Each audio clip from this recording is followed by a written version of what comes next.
നമ്മുടെ രക്ഷിതാവും കർത്താവുമായ യേശുക്രിസ്തുവിൻ്റെ പരിശുദ്ധ നാമം വാഴ്ത്തപ്പെടുമാറാകട്ടെ.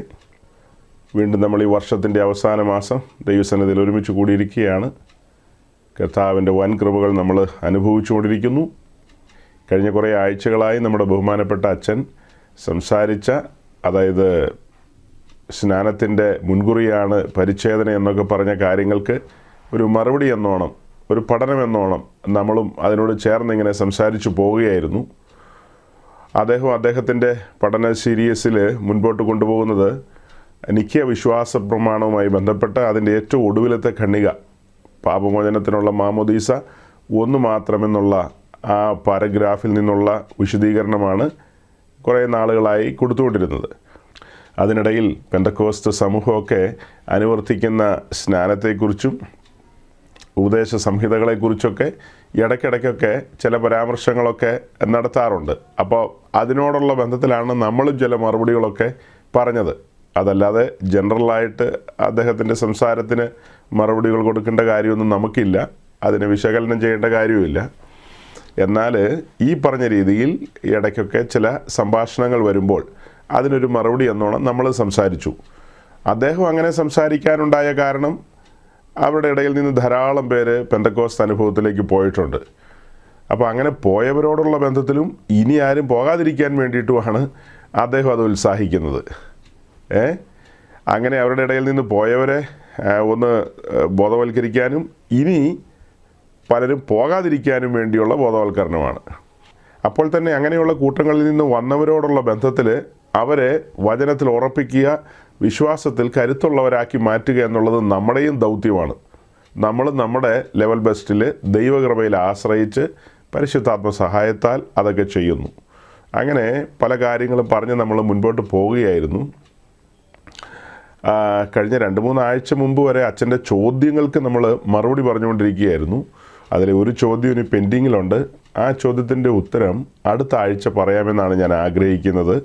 ഇന്നും ഞാൻ പൊതുവായ ചില കാര്യങ്ങൾ പറഞ്ഞിട്ട് ആ ചോദ്യത്തിൻ്റെ ഉത്തരത്തിലേക്ക് കടന്നു പോകാമെന്ന് ആഗ്രഹിക്കുന്നു. അതായത് നിങ്ങൾ യേശുക്രിസ്തുവിനെ മാത്രം ഫോക്കസ് ചെയ്യുന്നത് എന്താണ്? പിതൃപുത്ര പരിശുദ്ധാത്മാവാം ത്രിയേക ദൈവം എന്ന ആ ഒരു ബോധ്യത്തിൽ നിന്നുകൊണ്ടുള്ള ആരാധനയോ കാര്യപരിപാടിയോ അല്ലല്ലോ നിങ്ങൾ അനുവർത്തിക്കുന്നത് എന്ന ഒരു കാര്യമാണ് വന്നിരിക്കുന്നത്. അപ്പോൾ അതിന് മറുപടി നമുക്ക് ചെറിയ തോതിൽ പറയേണ്ടതുണ്ട്. അത് അടുത്ത ദിവസം പറയാം. അപ്പോൾ കഴിഞ്ഞ ദിവസങ്ങളിൽ പരിച്ഛേദനയല്ല വിശ്വാസ സ്നാനത്തിൻ്റെ മുൻകുറി എന്ന് നമ്മൾ പറഞ്ഞു. വിശ്വാസ സ്നാനത്തിൻ്റെ മുൻകുറിയായിട്ട് 2 പ്രധാനപ്പെട്ട കാര്യമാണ് പറയുന്നത്. ഒന്ന്, നോഹയുടെ കാലത്ത് അല്പജനം എന്ന് വെച്ചാൽ 8 പേര് പെട്ടകത്തിലൂടെ രക്ഷപ്പെട്ട കാര്യം. സ്നാനത്തിൻ്റെ മുൻകുറി എന്നുള്ള രണ്ടാമത്തെ കാര്യം നമ്മൾ കാണുന്നത് ഇസ്രായേൽ മിസ്രൈം വിട്ട് ചെങ്കടൽ കടന്ന് മരുഭൂമിയിലേക്ക് പ്രവേശിക്കുന്ന ആ ഒരു പ്രവേശനത്തെയാണ് സ്നാനത്തിൻ്റെ മുൻകുറി എന്നുള്ള നിലയിൽ കാണുന്നത്. ഇങ്ങനെ 2 കാര്യമാണ് കാണുന്നത്. അതല്ലാതെ പരിച്ഛേദന ഒരിക്കലും സ്നാനത്തിന് മുൻകുറി എന്നുള്ള നിലയിൽ ഒരു തരത്തിലും നമുക്ക് സ്ഥാപിക്കാൻ കഴിയില്ല. അതിനുള്ള സാധ്യത വിരളമാണ്. എന്നാൽ കൊലോസ്യ ലേഖനം 2-ാം അധ്യായത്തിലെ ഒരു വാക്യം സ്നാനം പരിച്ഛേദനയുമായി റിലേറ്റഡ് ആണ് എന്നുള്ള ഒരു ചിന്ത നമുക്ക് തരുമാറാ വാക്യത്തിൽ നിന്ന് ഒരു ധാരണ വരും. എന്നാൽ ഒരു വാക്യം കൊണ്ടല്ല നമ്മൾ ഉപദേശം സ്ഥാപിക്കുന്നത്, ഒരു വാക്യം കൊണ്ടല്ല ഒരു കാര്യം പൂർത്തീകരിക്കുന്നത്. അതിന് പുതിയ നിയമത്തിൻ്റെ ആകെ തുക എടുക്കണം. പുതിയ നിയമത്തിൻ്റെ ഒരു പഠനം നമ്മുടെ മുൻപിൽ കൊണ്ടുവരണം. ആ പഠനങ്ങളിൽ നിന്നാണ് നമുക്ക് ഒരു കാര്യത്തെ ഉറപ്പിക്കാൻ കഴിയുന്നത്. അങ്ങനെ ഉറപ്പിക്കാൻ കഴിയുന്നത് പരിച്ഛേദന സ്നാനത്തിൻ്റെ ഒരു മുൻകുറി അല്ലെന്നുള്ളത് നമ്മൾ പറഞ്ഞു. അത് കഴിഞ്ഞ് രക്ഷയുമായി ബന്ധപ്പെട്ട ചില കാര്യങ്ങൾ നിങ്ങളോട് പറയാനാണ് എനിക്ക് നിയോഗമുള്ളത്. അതെൻ്റെ ഉള്ളിൽ കടന്നു വരുവാനായിട്ടുണ്ടായ സാഹചര്യം, ഈ അടുത്തിടയ്ക്ക് ഒരു ഓർത്തഡോക്സ് വൈദികൻ തന്നെ ഇങ്ങനെ പ്രസംഗിക്കുന്നൊരു പ്രസംഗത്തിൻ്റെ ഒരു അല്പഭാഗം കേട്ടു. മുഴുവൻ കേൾക്കാൻ പറ്റിയില്ല, അങ്ങനെ ഒരു സാഹചര്യത്തിലല്ലായിരുന്നു. അദ്ദേഹം അവരുടെ ആളുകളെ ഉദ്ബോധിപ്പിക്കുന്നത് പൊതുവെ ഈ പെന്തക്കോസ്റ്റ് സൈഡിലുള്ള ആളുകൾ ചോദിക്കുന്നൊരു ചോദ്യമാണ്, രക്ഷിക്കപ്പെട്ടോ എന്നുള്ളത്. അത് അവരുടെ ഒരു വീക്ക്നെസ്സാണ്. അങ്ങനെ ഒരു ചോദ്യമൊക്കെ ചോദിച്ചിരിക്കും.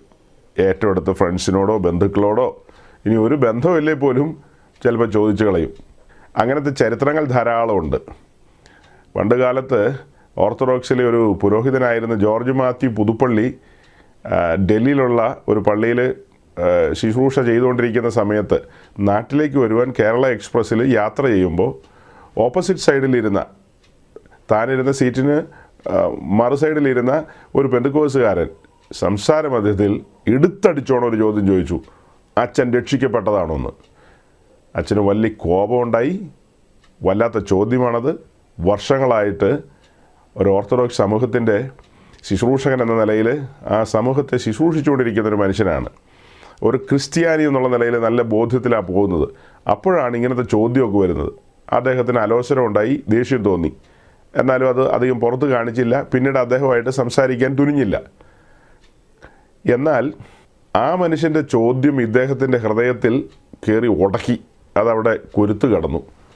ഇദ്ദേഹം നാട്ടിൽ വന്നു, തിരിച്ചുപോയി. എന്നിട്ടൊക്കെ ഇദ്ദേഹത്തിൻ്റെ ഉള്ളിൽ ഇത് ഡിലൈറ്റ് ചെയ്ത് കളയാൻ, അതായത് ഇറേസ് ചെയ്ത് കളയാൻ പറ്റുന്നില്ല ഒരു തരത്തിലും. ഇതിങ്ങനെ ഈ ചോദ്യം ആവർത്തിച്ചുകൊണ്ടിരിക്കുകയാണ് ഉള്ളിൽ. നീ രക്ഷിക്കപ്പെട്ടതാണോ? കർത്താവിൻ്റെ കാഹളം നീ കേൾക്കുമോ? കുഞ്ഞാടിൻ്റെ തങ്കച്ചോരയാലുള്ള കഴുകൽ നീ പ്രാപിച്ചതാണോ? നിൻ്റെ ഉള്ളിൽ പരിശുദ്ധാത്മാവ് വന്നിട്ടുണ്ടോ? ആത്മാവിനാലാണോ നയിക്കപ്പെടുന്നത്? സത്യവചനം നിൻ്റെ കാലിന് ദീപമായി വെളിപ്പെടുന്നുണ്ടോ? ഇങ്ങനെയുള്ള ചോദ്യങ്ങളൊക്കെ ആ മനുഷ്യൻ്റെ മുമ്പിൽ വന്നു. നാളുകൾ അങ്ങനെ തള്ളി മുന്നോട്ട് പോയി. അദ്ദേഹത്തിന് ആ ചോദ്യത്തിന് മുമ്പാകെ അടിയറ പറയേണ്ടി വന്നു, സറണ്ടർ ചെയ്യേണ്ടി വന്നു. ആ രക്ഷയുടെ ആസ്വാദനത്തിലേക്ക് അദ്ദേഹം കടന്നു വന്നു. രക്ഷയുടെ ആസ്വാദനത്തിലേക്ക്. അതുവരെ ഉപയോഗിച്ചുകൊണ്ടിരുന്ന ആ നീളമുള്ള കുപ്പായമൊക്കെ ഊരി വെച്ചിട്ട് ഇന്ന് അദ്ദേഹം പെന്തക്കോസ്ത് സമൂഹത്തിലെ ഒരു ശുശ്രൂഷകനായിട്ട് നിൽക്കുന്നു. അതിനേക്കാൾ അപ്പുറം അദ്ദേഹത്തിൻ്റെ ജീവിതത്തിൽ സംഭവിച്ചത് വിശ്വാസത്താലുള്ള നീതീകരണം എന്ന കാര്യത്തിനൊരു ബോധ്യം ലഭിച്ചു. രക്ഷ എങ്ങനെയാണ്, അതിൻ്റെ പാറ്റേൺ എങ്ങനെയാണ് എന്നുള്ള കാര്യം മനസ്സിലാക്കി അദ്ദേഹം ആ രീതിയിൽ മുൻപോട്ട് വന്നു. പിന്നീട് ഞാനൊരു കാര്യം ഓർക്കുന്നത്, എൻ്റെ വിവാഹത്തോടുള്ള ബന്ധത്തിൽ ഞാനിങ്ങനെ വിശ്വാസ വഴിയിലേക്ക് വന്നതിന് ശേഷമാണ് കല്യാണം കഴിക്കുന്നത്. എൻ്റെ വിവാഹത്തോടുള്ള ബന്ധത്തിൽ ഞാൻ നേരത്തെ ഒരുമിച്ച് ബിസിനസ് ചെയ്തുകൊണ്ടിരുന്ന എൻ്റെ പാർട്ട്നേഴ്സൊക്കെ വിവാഹത്തിന് കടന്നു വന്നിരുന്നു. അപ്പോൾ അതിലൊരാൾ ഓർത്തഡോക്സിലെ ഒരു സീനിയർ പുരോഹിതനാണ്. അദ്ദേഹം അവിടെ കടന്നു വന്നപ്പോൾ സ്വാഭാവികമായിട്ടും അദ്ദേഹത്തിന് ഒരു ബഹുമാനം കൊടുത്ത് നല്ല രീതിയിൽ അവിടുത്തെ ആ സമയത്തുണ്ടായിരുന്ന പാസ്റ്റേഴ്സ് അദ്ദേഹത്തെ ട്രീറ്റ് ചെയ്തിരുന്നു. അതായത് ഒരു സമൂഹത്തിൻ്റെ ശുശ്രൂഷകനാണല്ലോ അദ്ദേഹം. അദ്ദേഹത്തിന് നല്ല നിലയിൽ ഒരു ബഹുമാനം കൊടുത്തു. അതൊക്കെ കഴിഞ്ഞ്, അതായത് അവിടുത്തെ മറ്റു കാര്യങ്ങളുണ്ടല്ലോ, കല്യാണത്തിൻ്റെ കെട്ടും പരിപാടികളൊക്കെ കഴിഞ്ഞ് പിന്നീട് ലാസ്റ്റ് അവിടെ വിവാഹ സൽക്കാരം അഥവാ ഭക്ഷണം കഴിക്കുന്ന ആ ഒരു സമയമൊക്കെ വരികയാണ്. അപ്പോൾ അവിടെ അതിൻ്റെ അറേഞ്ച്മെൻറ്റ്സോ കാര്യങ്ങളോ എന്തൊക്കെയോ ചെയ്യുന്ന സമയമാണെന്ന് തോന്നുന്നു. എനിവേ, അച്ഛനും മറ്റൊരു പാർട്ട്ണറുണ്ട്, അദ്ദേഹവും. അവർ രണ്ടുപേരും പുറത്ത് നിന്നിങ്ങനെ സംസാരിക്കുമ്പോൾ പെട്ടെന്ന് ഏതോ ഒരു ബന്ധക്കോസുകാരൻ ഓടിയടുത്തേക്ക് എന്നിട്ട് അച്ഛനോട് ചോദിച്ചു, കല്യാണ ചെലവാ, അച്ഛൻ രക്ഷിക്കപ്പെട്ടതാണോ എന്ന്. നമ്മളാരും ഇതൊന്നും അറിയുന്നില്ല, ഇങ്ങനൊരു ചോദ്യം ചോദിച്ചെന്നും. അച്ഛൻ അത് അവിടെ ആരോടോട്ട് പറഞ്ഞുമില്ല, എന്നോടും വന്നൊന്നും പറഞ്ഞില്ല. ഈ ഭക്ഷണമൊക്കെ കഴിച്ചു കഴിഞ്ഞിട്ട് ഞാൻ അവരെ സന്തോഷത്തോടെ യാത്രയാക്കി. അടുത്ത ദിവസം എന്തോ ഒരു കടം കൊണ്ട ദിവസമാണ്. അന്നൊരു വിശേഷാൽ കുർബാന എന്തോ ഉണ്ട്. അതിനോടുള്ള ബന്ധത്തിൽ അച്ഛൻ കുർബാന കാര്യങ്ങളൊക്കെ നടക്കുന്നതിനിടയ്ക്ക് ഒരു ഷോർട്ട് മെസ്സേജ് പറയുമല്ലോ. ആ മെസ്സേജിൻ്റെ സമയത്ത് എൻ്റെ ചില അടുത്ത സ്നേഹിതർ അച്ഛൻ്റെ പള്ളിയിലുണ്ട്. അവർ അവിടെ കേട്ടിരിക്കുന്നുണ്ട്. അപ്പോൾ അച്ഛൻ പറഞ്ഞു, ഈ മെസ്സേജിനിടയ്ക്ക് കഴിഞ്ഞ ദിവസം ഞാനൊരു വിവാഹത്തിന് പോയി. അത് എൻ്റെ ഒരു പഴയ പാർട്ട്ണറുടെ വിവാഹമാണ്. അവൻ പണ്ട് ഒരു മർത്തോമക്കാരനായിരുന്നു. പിന്നത്തേതിൽ അവനൊരു പെന്തക്കോസ്തുകാരുടെ കൂട്ടത്തിൽ പോയി. അങ്ങനെ ഇപ്പോൾ ഒരു പെന്തക്കോസ്തുകാരൻ എന്നുള്ള നിലയിലാണ് ജീവിക്കുന്നത്. അവൻ്റെ വിവാഹമായിരുന്നു. ആ കല്യാണം നടത്തിയ ആൾ നല്ലൊരു ഗ്രേസ് ഉള്ള ഒരാളായിരുന്നു. അദ്ദേഹം നല്ല രീതിയിലാണ് അവിടെ സംസാരിച്ചതൊക്കെ. എന്നാൽ എന്നെ അലോസരപ്പെടുത്തുമാറ് പിന്നത്തേതിൽ അവിടെ വെളിയിൽ നിന്നപ്പോൾ ഒരു പെന്തക്കോസ്തുകാരൻ ഓടി എൻ്റെ അടുക്കിലേക്ക് വന്നിട്ട് പെട്ടെന്ന് എൻ്റെ നേരെ ചോദിച്ചു, അച്ഛൻ രക്ഷിക്കപ്പെട്ടതാണോ എന്ന്. അവൻ എന്ത് ചോദ്യം എന്നോട് ചോദിച്ചത്. പിന്നെ റഫായിട്ടുള്ള ഒന്ന് രണ്ട് കാര്യം അച്ഛൻ പറഞ്ഞു, റഫായിട്ട്. അതായത് ആ ചോദ്യത്തോടുള്ള അച്ഛൻ്റെ ആ പ്രതികരണം അച്ഛനങ്ങ് സഹിക്കാൻ പറ്റാത്ത ഒരു ചോദ്യമായിപ്പോയി. അത് എപ്പിസ്കോപ്പൽ സംഭവങ്ങളിലുള്ള ആർക്കും താങ്ങാൻ കഴിയുന്നൊരു ചോദ്യമല്ല. അവർക്കത് വളരെ അലോസരം ഉണ്ടാക്കും, ദേഷ്യം ഉണ്ടാക്കും, കോപം ഉണ്ടാക്കും. അതൊരു വാസ്തവമാണ്.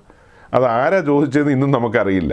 ഞാൻ ഇതറിഞ്ഞത് അച്ഛൻ അവിടെ പള്ളിയിൽ പ്രസംഗിച്ചതിൻ്റെ പേരിലാണ്. എന്നോട് ഇന്ന് വരെ പറഞ്ഞിട്ടില്ല, ഇനി പറയാനും പറ്റില്ല. അദ്ദേഹം മണ്ണിനടിയിലേക്ക് പോയി. അപ്പോൾ അങ്ങനെ ഒരു സംഭവം ഉണ്ടായി. കഴിഞ്ഞ കാലങ്ങളിൽ ഈ ചോദ്യം ധാരാളമായി ചോദിക്കുന്ന ചോദ്യമാണ്. ഇപ്പോൾ അങ്ങനെ പെന്തക്കോസ്ത് സമൂഹത്തിൽ നിന്നുള്ള ആരും അങ്ങനെ ചോദിക്കുകയൊന്നുമില്ല. കാരണം ഇപ്പം നമുക്കും വലിയ പരിജ്ഞാനമൊക്കെ വന്നല്ലോ. പണ്ട് കാലത്തെ ആളുകൾ മറ്റൊരാളെ കണ്ടുമുട്ടിക്കഴിഞ്ഞാൽ സുവിശേഷം പറഞ്ഞിരിക്കും. ഇപ്പോൾ നിങ്ങളിൽ പലരും ഒക്കെ വിദേശത്താണ്. നിങ്ങൾ ഫ്ലൈ ചെയ്യുന്നവരാണ്, നിങ്ങളുടെ തൊട്ടടുത്ത സീറ്റിലിരിക്കുന്നവരോടൊക്കെ നിങ്ങൾ എന്തെങ്കിലും പറയുമോ? അങ്ങനെയൊന്നും പറയില്ല. നിങ്ങളൊക്കെ വളരെ ജെന്റിൽമാന്മാരാണ്. അപ്പോൾ അങ്ങനെ വളരെ ജെന്റിലായിട്ടിരിക്കും. അങ്ങനെ ഒരു 8-10 മണിക്കൂർ ഫ്ലൈ ചെയ്ത് ആ സ്ഥലത്ത് ചെന്ന് ഇറങ്ങുന്നവരെ നിങ്ങൾ ചിലപ്പോൾ വായി തുറക്കില്ല. നിങ്ങളെന്നല്ല, എല്ലാവരുടെ കാര്യമാണ്. ഞാനും നിങ്ങളും ഒക്കെ ഈ കാലത്ത് നമ്മൾ വളരെ കെയർഫുള്ളായിട്ടാണ് യാത്ര ചെയ്യുന്നത്. കാരണം നമ്മുടെ തൊട്ടടുത്തിരിക്കുന്ന ആൾക്കോ അല്ലെങ്കിൽ യാത്രാപഥത്തിൽ എവിടെയെങ്കിലും വെച്ച്, എയർപോർട്ടിലൊക്കെ വെച്ച് കണ്ടുമുട്ടുന്നതോ, റെയിൽവേ സ്റ്റേഷനിൽ വെച്ച് കണ്ടുമുട്ടുന്നതോ, ബസ് സ്റ്റേഷനിൽ വെച്ച് കണ്ടുമുട്ടുന്നതോ ഒക്കെയായ ആളുകൾ, അവർക്ക് ചിലപ്പോൾ ഇങ്ങനെയുള്ള കാര്യങ്ങൾ കേൾക്കാനൊന്നും താല്പര്യമുള്ളവരായിരിക്കില്ല. അതുകൊണ്ട് നമ്മൾ അവരെ ഒന്നും ബുദ്ധിമുട്ടിപ്പിക്കാൻ പോവില്ല. വിശേഷിച്ച് യൂറോപ്യൻ സൈഡിലേക്കൊക്കെ പോയി കഴിഞ്ഞാൽ അവരുടെ അനുവാദമില്ലാതെ നമുക്ക് അവരോട് സംസാരിക്കാൻ പോലും പറ്റില്ലല്ലോ, നിങ്ങൾക്കറിയാമത്. അപ്പോൾ അങ്ങനെ ഒരു സാഹചര്യമുണ്ട്. എന്നാൽ പഴയ കാലത്ത് അങ്ങനെയല്ല. സുവിശേഷം അറിയിച്ചിരിക്കും, അടുത്ത് കിട്ടുന്നയാളോട് ഏതെങ്കിലും വിധത്തിൽ ക്രിസ്തുവിനെക്കുറിച്ച് പറയും. അത് ഒരു വീണ്ടെടുക്കപ്പെട്ടൊരു ദൈവവൈതലിൻ്റെ പ്രിവിലേജാണ്. അത് പറഞ്ഞിരിക്കണം. അത് പറയാനുള്ളൊരു അവകാശം ലഭിക്കുകയാണല്ലോ. ദൂതന്മാർക്കും കൂടെ പറയാൻ കഴിയാത്ത ഒരു ദൂത് അറിയിക്കുകയാണ്. അങ്ങനെയാണ് പാട്ട് പാടുന്നത്. ദൂതന്മാർക്കൊന്നും അറിയിക്കാനുള്ള പെർമിറ്റ് ഇല്ല.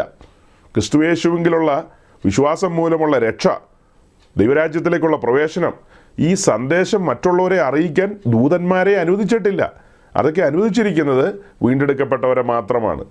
അതായത് ഞാൻ ആസ്വദിച്ചൊരു കാര്യം എനിക്ക് പ്രിയപ്പെട്ട മറ്റുള്ളവരോട് പറയുകയാണ്. പ്രിയപ്പെട്ട എന്നുള്ളത് കൊണ്ട് ഞാൻ ഉദ്ദേശിക്കുന്നത് ഇമ്മീഡിയറ്റ് ആയിട്ടുള്ള ഫ്രണ്ട്സോ റിലേറ്റീവ്സോ മാത്രമല്ല. ഈ ലോകത്തിലുള്ള സകല മനുഷ്യരും ദൈവത്തിൻ്റെ സൃഷ്ടിയാണ്. അവരാരും ശിക്ഷാവിധിയിൽ അകപ്പെടണമെന്ന് ദൈവം ആഗ്രഹിക്കുന്നില്ല. അതുകൊണ്ട് ദൈവത്തിൻ്റെ ജനമായി നമ്മളും ആഗ്രഹിക്കുന്നില്ല. വല പ്രകാരത്തിലും ഒരു ധാരണ അവർക്ക് കൊടുക്കേണ്ടതുണ്ട്. സുവിശേഷം മുഖാന്തരമുള്ള രക്ഷ, വീണ്ടെടുപ്പ്, അത് അവരെ ഒന്ന് അറിയിക്കുകയാണെങ്കിൽ, ചിലപ്പോൾ അവരത് കൈക്കൊള്ളുകയാണെങ്കിൽ അവർ നിത്യരക്ഷയുടെ ഭാഗമാകുമല്ലോ, നിത്യരാജ്യത്തിലേക്കുള്ള പ്രവേശനം അവർക്ക് ലഭിക്കുമല്ലോ എന്ന സതുദ്ദേശത്തിലാണ് ഒരു പരിചയമില്ലാത്ത കാസർഗോഡുകാരനെ കാണുമ്പോഴും നമ്മൾ ചിലപ്പോൾ ഈ കാര്യം പങ്കുവെക്കുന്നത്. അതാണ് അതിൻ്റെ ഒരു യാഥാർത്ഥ്യം. അപ്പോൾ ഞാൻ ആ അച്ഛൻ പറഞ്ഞ കാര്യത്തിലേക്ക് മടങ്ങി വരികയാണ്. ഇങ്ങനൊരു ചോദ്യം പെന്തക്കോസ്ത് സമൂഹത്തിലുള്ള ആളുകൾ ചോദിക്കും കഴിഞ്ഞ കാലങ്ങളിൽ. ഇപ്പോൾ റയറായിട്ടാണെങ്കിലും ചോദിക്കും. ചിലരൊക്കെ ഇപ്പോഴും ചോദിക്കും. അല്ലെങ്കിൽ വളരെ ക്ലോസ് ആയിട്ട് വന്ന് സംസാരിച്ച് മുന്നോട്ട് വരികയാണെങ്കിൽ ചിലപ്പോൾ ചോദിക്കാനുള്ള സാധ്യത കൂടുതലാണ്. ബ്രദർ വാസ്തവമായും രക്ഷിക്കപ്പെട്ടതാണോ? അല്ലെങ്കിൽ ബോൺ അഗെയിൻ എക്സ്പീരിയൻസിൽ വന്നിട്ടുണ്ടോ? വീണ്ടും ജനനാനുഭവത്തിൽ എത്തിയ ആളാണോ എന്ന് ചോദിക്കും. അത് പെന്തക്കോസ്തുകാരോടും ചോദിക്കും. പെന്തക്കോസ്തുകാർ അത് അച്ഛന്മാരറിയുന്നില്ല. പെന്തക്കോസ്തിൽ ജനിച്ചു വളർന്ന ധാരാളം മനുഷ്യരില്ലേ, അവരോടും ചോദിക്കും, ബ്രദർ രക്ഷിക്കപ്പെട്ടതാണോ? ആണെന്ന് പറയുകയാണെങ്കിൽ പിന്നെ അടുത്ത ചോദ്യം കൂടെ വരും, സ്നാനപ്പെട്ടതാണോ എന്ന്. ഈ ചോദ്യങ്ങളൊക്കെ ഗൗരവമായ ചോദ്യങ്ങളാണ്. ചോദിക്കാതിരിക്കാൻ തരമില്ല. അതിൽ തരംതിരിവൊന്നുമില്ല. ഓർത്തഡോക്സ് ആണോ, യാക്കോബയാണോ, പെന്തിക്കോസ് ആണോ, ബ്രദറാണോ എന്നൊന്നുമില്ല. എല്ലാവരോടും ഈ ചോദ്യങ്ങളൊക്കെ ചോദിക്കും. ഇതിനകത്ത് കണ്ടമാനോ അലോസരപ്പെടേണ്ട കാര്യമില്ല. ആണെങ്കിൽ ആണെന്നും അല്ലെങ്കിൽ അല്ലെന്നും പറഞ്ഞാൽ പോരെ. അല്ലെങ്കിൽ വിശദീകരണം കൊടുക്കണം. അല്ലെങ്കിൽ ഇങ്ങനെയും പറയാം, ഇങ്ങനത്തെ ടോപ്പിക്കൊന്നും എനിക്ക് താല്പര്യമില്ല, ദയവായി എന്നോട് സംസാരിക്കരുത്. യൂറോപ്യൻസിൻ്റെ ഒരു സ്റ്റാൻഡേർഡിലേക്ക് വരണം. മലയാളിയായ യൂറോപ്യൻ സ്റ്റാൻഡേർഡിലേക്ക് വരണം. യൂറോപ്യൻ ഇങ്ങനെ കാണിക്കില്ലേ, സ്റ്റോപ്പ്, വേണ്ടി പോകരുത്, എനിക്ക് കേൾക്കണ്ട, ഗെറ്റ് ഔട്ട്, അങ്ങനെയൊക്കെ പറയാമല്ലോ.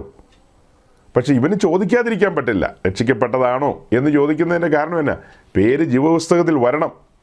കുഞ്ഞാടിൻ്റെ തങ്കച്ചോരയാൽ കഴുകൽ പ്രാപിക്കണം. ആ രക്തം ഹൃദയങ്ങളിൽ തളിക്കപ്പെട്ടവരായിരിക്കണം. ദുർമനസാക്ഷി നീങ്ങണം, നിർമ്മല മനസാക്ഷി ലഭിക്കണം. കല്ല് പോലെയുള്ള ഹൃദയം മാറി മാംസളമായൊരു ഹൃദയം ലഭിക്കണം. ഇങ്ങനെയൊക്കെ ആണെങ്കിൽ ദൈവരാജ്യ പ്രവേശനം ലഭിക്കൂ.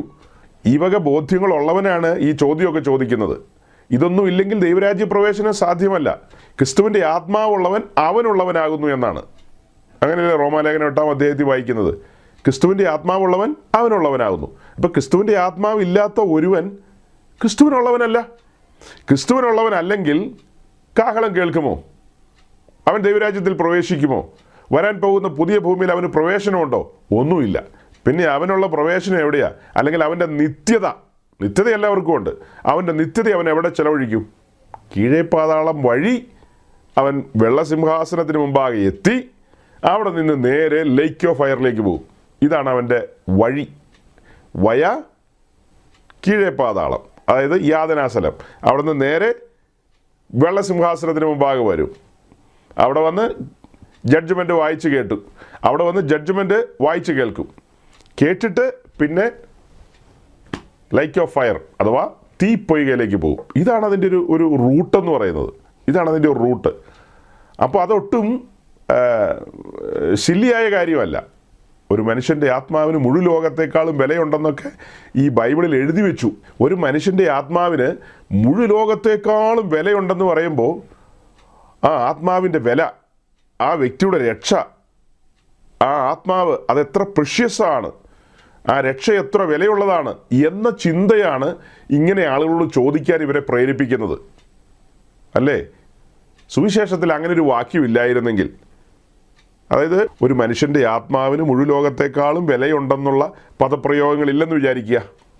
അടുത്തത്, ഒരു പാപി മാനസാന്തരപ്പെടുമ്പോൾ മുഴു സ്വർഗവും സന്തോഷിക്കുന്നു എന്ന വാക്യവും ഇല്ലായിരുന്നെന്ന് വിചാരിക്കുക.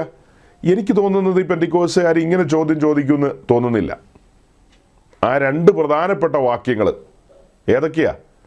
അതായത് ഒരുവൻ്റെ ആത്മാവിന് മുഴു ലോകത്തെക്കാളും വിലയാണ്. അടുത്തത് എന്താ? ഒരു പാപി മനം തിരിഞ്ഞു വരുമ്പോൾ, അവൻ ദൈവകുടുംബത്തിലേക്ക് തിരിഞ്ഞു വരുമ്പോൾ മുഴു സ്വർഗവും സന്തോഷിക്കുന്നു. ഒരു പാപി എന്ന് പറയുമ്പോൾ ഉദ്ദേശിക്കുന്നത് മുകേഷ് അംബാനി, അനിൽ അംബാനി, ടാറ്റ, ബിർള അങ്ങനെയല്ലാണോ? X or Y? നമ്മുടെ മഹാനഗരമായ ബോംബെയിലെ സ്ലമ്മായ ധാരാവി, ആ ധാരാവിയിലുള്ള ഏറ്റവും സാധുക്കളിൽ സാധുവായ ഒരുവൻ, അവൻ മനം തിരിഞ്ഞു വന്നാലും മുഴു സ്വർഗം സന്തോഷിക്കുമെന്നാണ് വായിക്കുന്നത്. അത് മുകേഷ് അംബാനി വന്നാലും സന്തോഷിക്കും, ഈ പറഞ്ഞ ആൾ വന്നാലും സന്തോഷിക്കും. അങ്ങനെയെങ്കിൽ തങ്ങളുടെ ഉദ്യമത്തിൽ ഒരു വ്യക്തി ക്രിസ്തുവിലേക്ക് തിരികെയും ക്രിസ്തു മുഖാന്തരം പിതാവായ ദൈവത്തിൻ്റെ സന്നദ്ധയിൽ സറണ്ടർ ചെയ്യപ്പെടുകയും ചെയ്യുകയാണെങ്കിൽ, ഈ സദ്വർത്തമാനം മറ്റൊരുവനെ അറിയിച്ച് അവനെ ഈ ദൈവഭാഗത്തേക്ക് തിരിക്കുമ്പോൾ അത് അറിയിക്കുന്ന ഒരുവൻ്റെ ഉള്ളിലുണ്ടാകുന്ന ആ സന്തോഷം, ആനന്ദം, ആത്മനിർവൃതി, അതൊക്കെ പറഞ്ഞറിയിച്ച് കഴിയുമ്പോൾ ഉണ്ടാകുന്ന ഒരു ആശ്വാസം, അങ്ങനെ പലതും പറയാനുണ്ട്. അല്ലേ?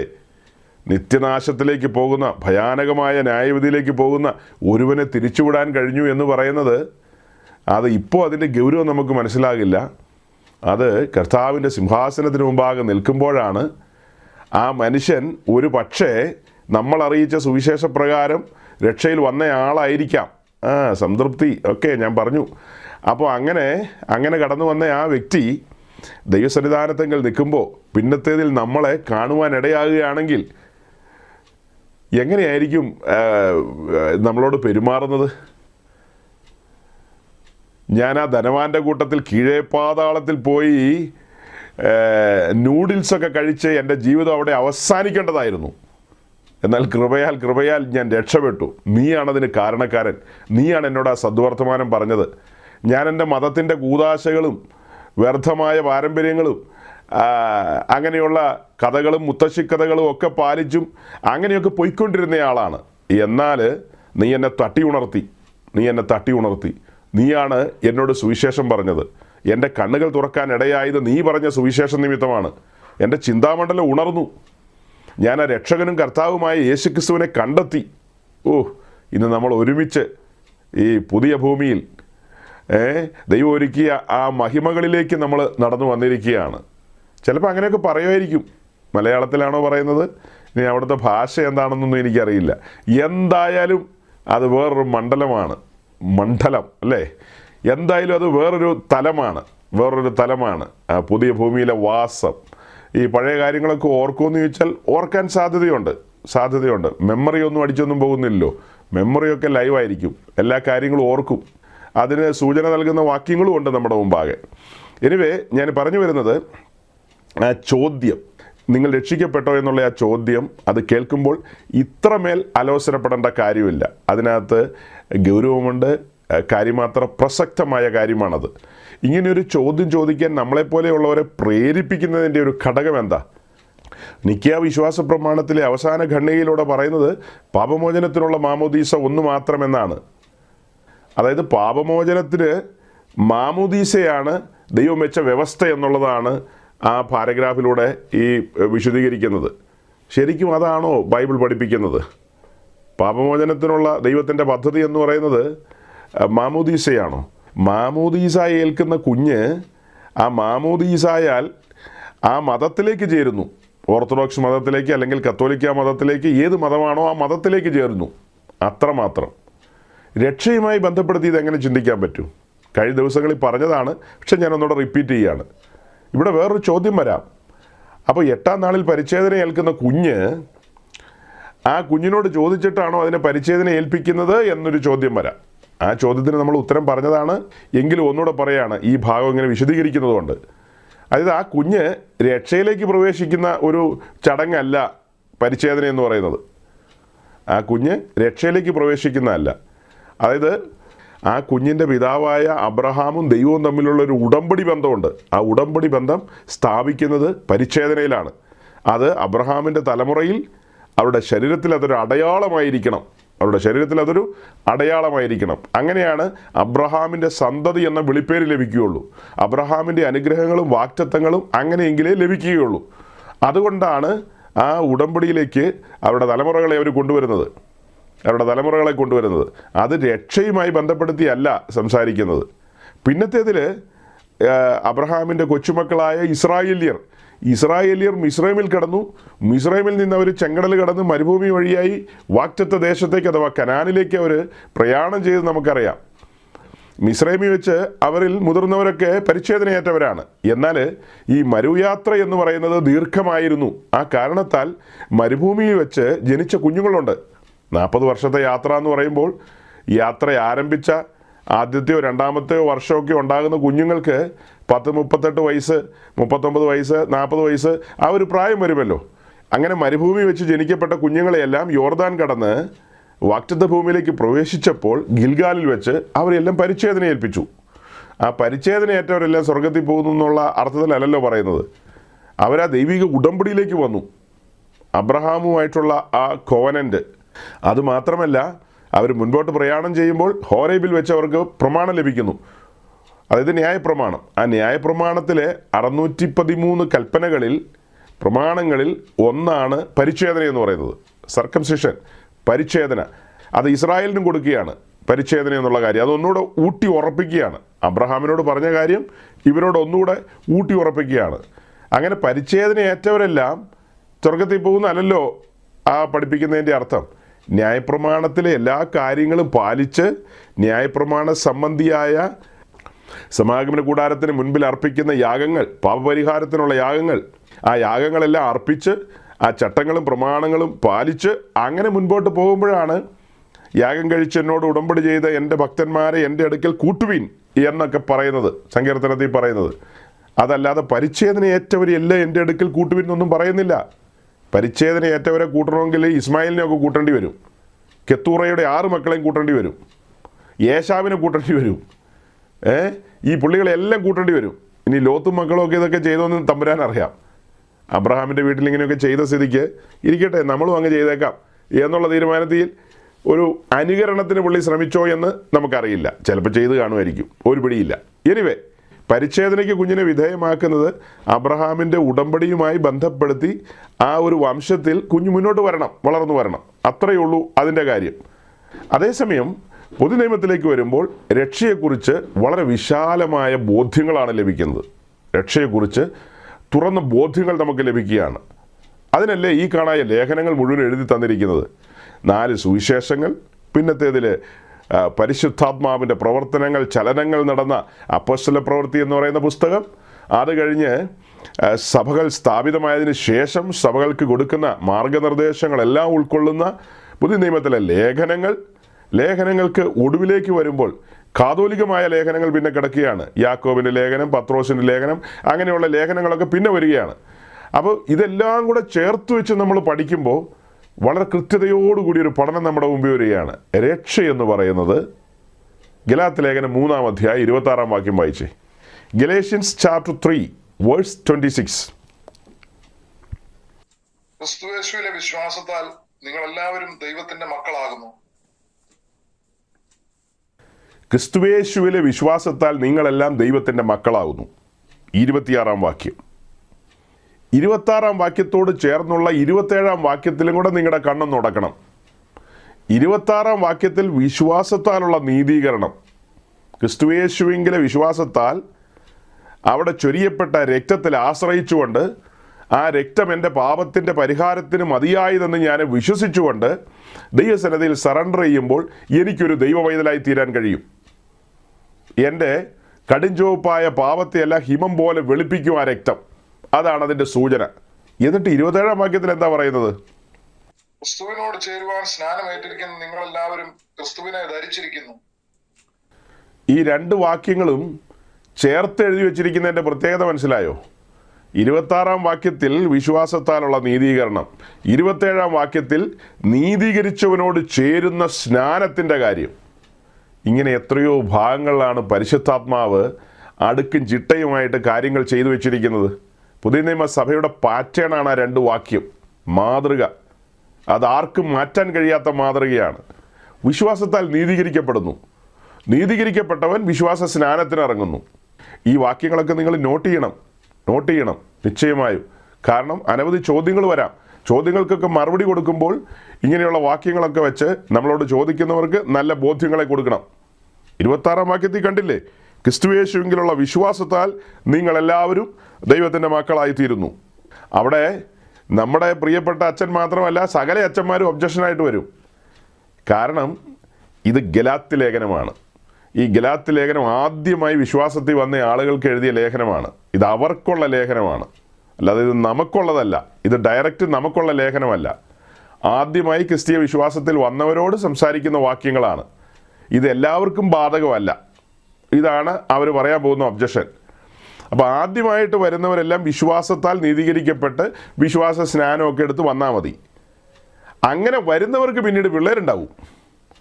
അങ്ങനെ ഉണ്ടാകുന്ന കുട്ടികളെ നമ്മൾ മാമോദീസായാൽ ദൈവരാജ്യത്തിലേക്ക് കൊണ്ടുവരാം.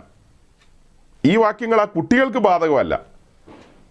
അതായത് 26-ഉം 27-ഉം കണ്ടല്ലോ.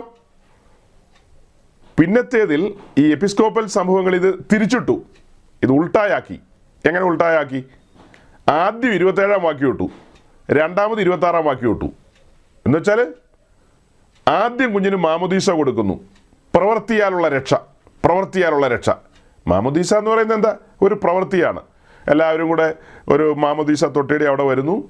എന്നിട്ട് അച്ഛൻ കൊച്ചിനെ തലകീഴായി ഒന്ന് കുത്തുന്നു, പിന്നെ തിരിച്ചു കുത്തുന്നു, പിന്നെ ഇങ്ങനെ കിടത്തി പൊക്കിയെടുക്കുന്നു. അങ്ങനെ പല രീതിയുണ്ട്. ഇതെല്ലാം ഒരു പ്രവൃത്തിയാണ്. ഒരു പള്ളിയിലച്ഛൻ ഒരു ചെറിയ കുഞ്ഞിനെ കയ്യിലെടുത്ത് അതിനിങ്ങനെ വെള്ളത്തിലൂടെ പൊക്കിയൊക്കെ എടുക്കുന്നു. നമ്മുടെ നാട്ടിൽ അങ്ങനെയൊന്നുമില്ല കേട്ടോ. നമ്മുടെ നാട്ടിൽ വെള്ളം അച്ഛൻ ഇങ്ങനെ കൈക്കുമ്പിളിലെടുക്കും. ഇങ്ങനെ ഇത്രയേ ഉള്ളൂ അച്ഛൻ്റെ കയ്യ്. എൻ്റെക്കാളും വലിയ കൈ അച്ഛൻ്റെ. അപ്പോൾ ഇങ്ങനെ കയ്യിൽ വെള്ളം എടുക്കും. എന്തുമാത്രം വെള്ളം ഉണ്ടാവും? കൊച്ചിനെ മുക്കിക്കളയും എന്നുള്ള രീതിയിലാണ് വെള്ളം അങ്ങനെ പൊക്കിയെടുക്കുന്നത്. എന്നിട്ട് കൊച്ചിൻ്റെ തലേക്കട ഇങ്ങനെയൊക്കെ ഒഴിച്ച്, അതിൻ്റെ ഒരു ചിട്ടവട്ടങ്ങളുണ്ട്, അങ്ങനെയൊക്കെ ഒഴിച്ച് ദേഹത്തൂടെയൊക്കെ ഇങ്ങനെ ഒഴിച്ചു വിടും. നിങ്ങളെയൊക്കെ ഒഴിച്ചതാ കേട്ടോ. അങ്ങനെ എല്ലാം മറന്നുപോയി. നിങ്ങളുടെയൊക്കെ ദേഹത്ത് അങ്ങനെയൊക്കെ ഒഴിച്ചതാ. നിങ്ങളൊക്കെ മറന്നുപോയി. ഒഴിച്ച് അച്ഛനോടുള്ള നന്ദിയില്ല, കൃതജ്ഞതയില്ല, ഒന്നുമില്ല നിങ്ങൾക്ക്. ഏതോ ബെന്തിക്കോസുകാരൻ വന്ന് എന്തോ പറഞ്ഞപ്പോൾ നിങ്ങളൊക്കെ ചാടിപ്പോയ പാർട്ടികളാണ്. എനിവേ അങ്ങനെയൊക്കെ ഒഴിച്ച്, ഇതൊക്കെ ഒഴിക്കുന്നതിന് മുമ്പ് അതിനകത്ത് 6-7 തുള്ളി മൂറോനൊക്കെ ഒഴിക്കും. അങ്ങനെയൊക്കെയാണ് അത് ചെയ്യുന്നത്. നമ്മുടെ നാട്ടിൽ വളരെ വിശേഷപ്പെട്ട പരിപാടിയാണ്. ഒന്നായിരിക്കുന്ന പിതാവിന്റെയും പുത്രന്റെയും ജീവനുള്ള പരിശുദ്ധ റൂഹായുടെ നാമത്തിൽ പത്രോസ് മാമോദീസ മുങ്ങുന്നു.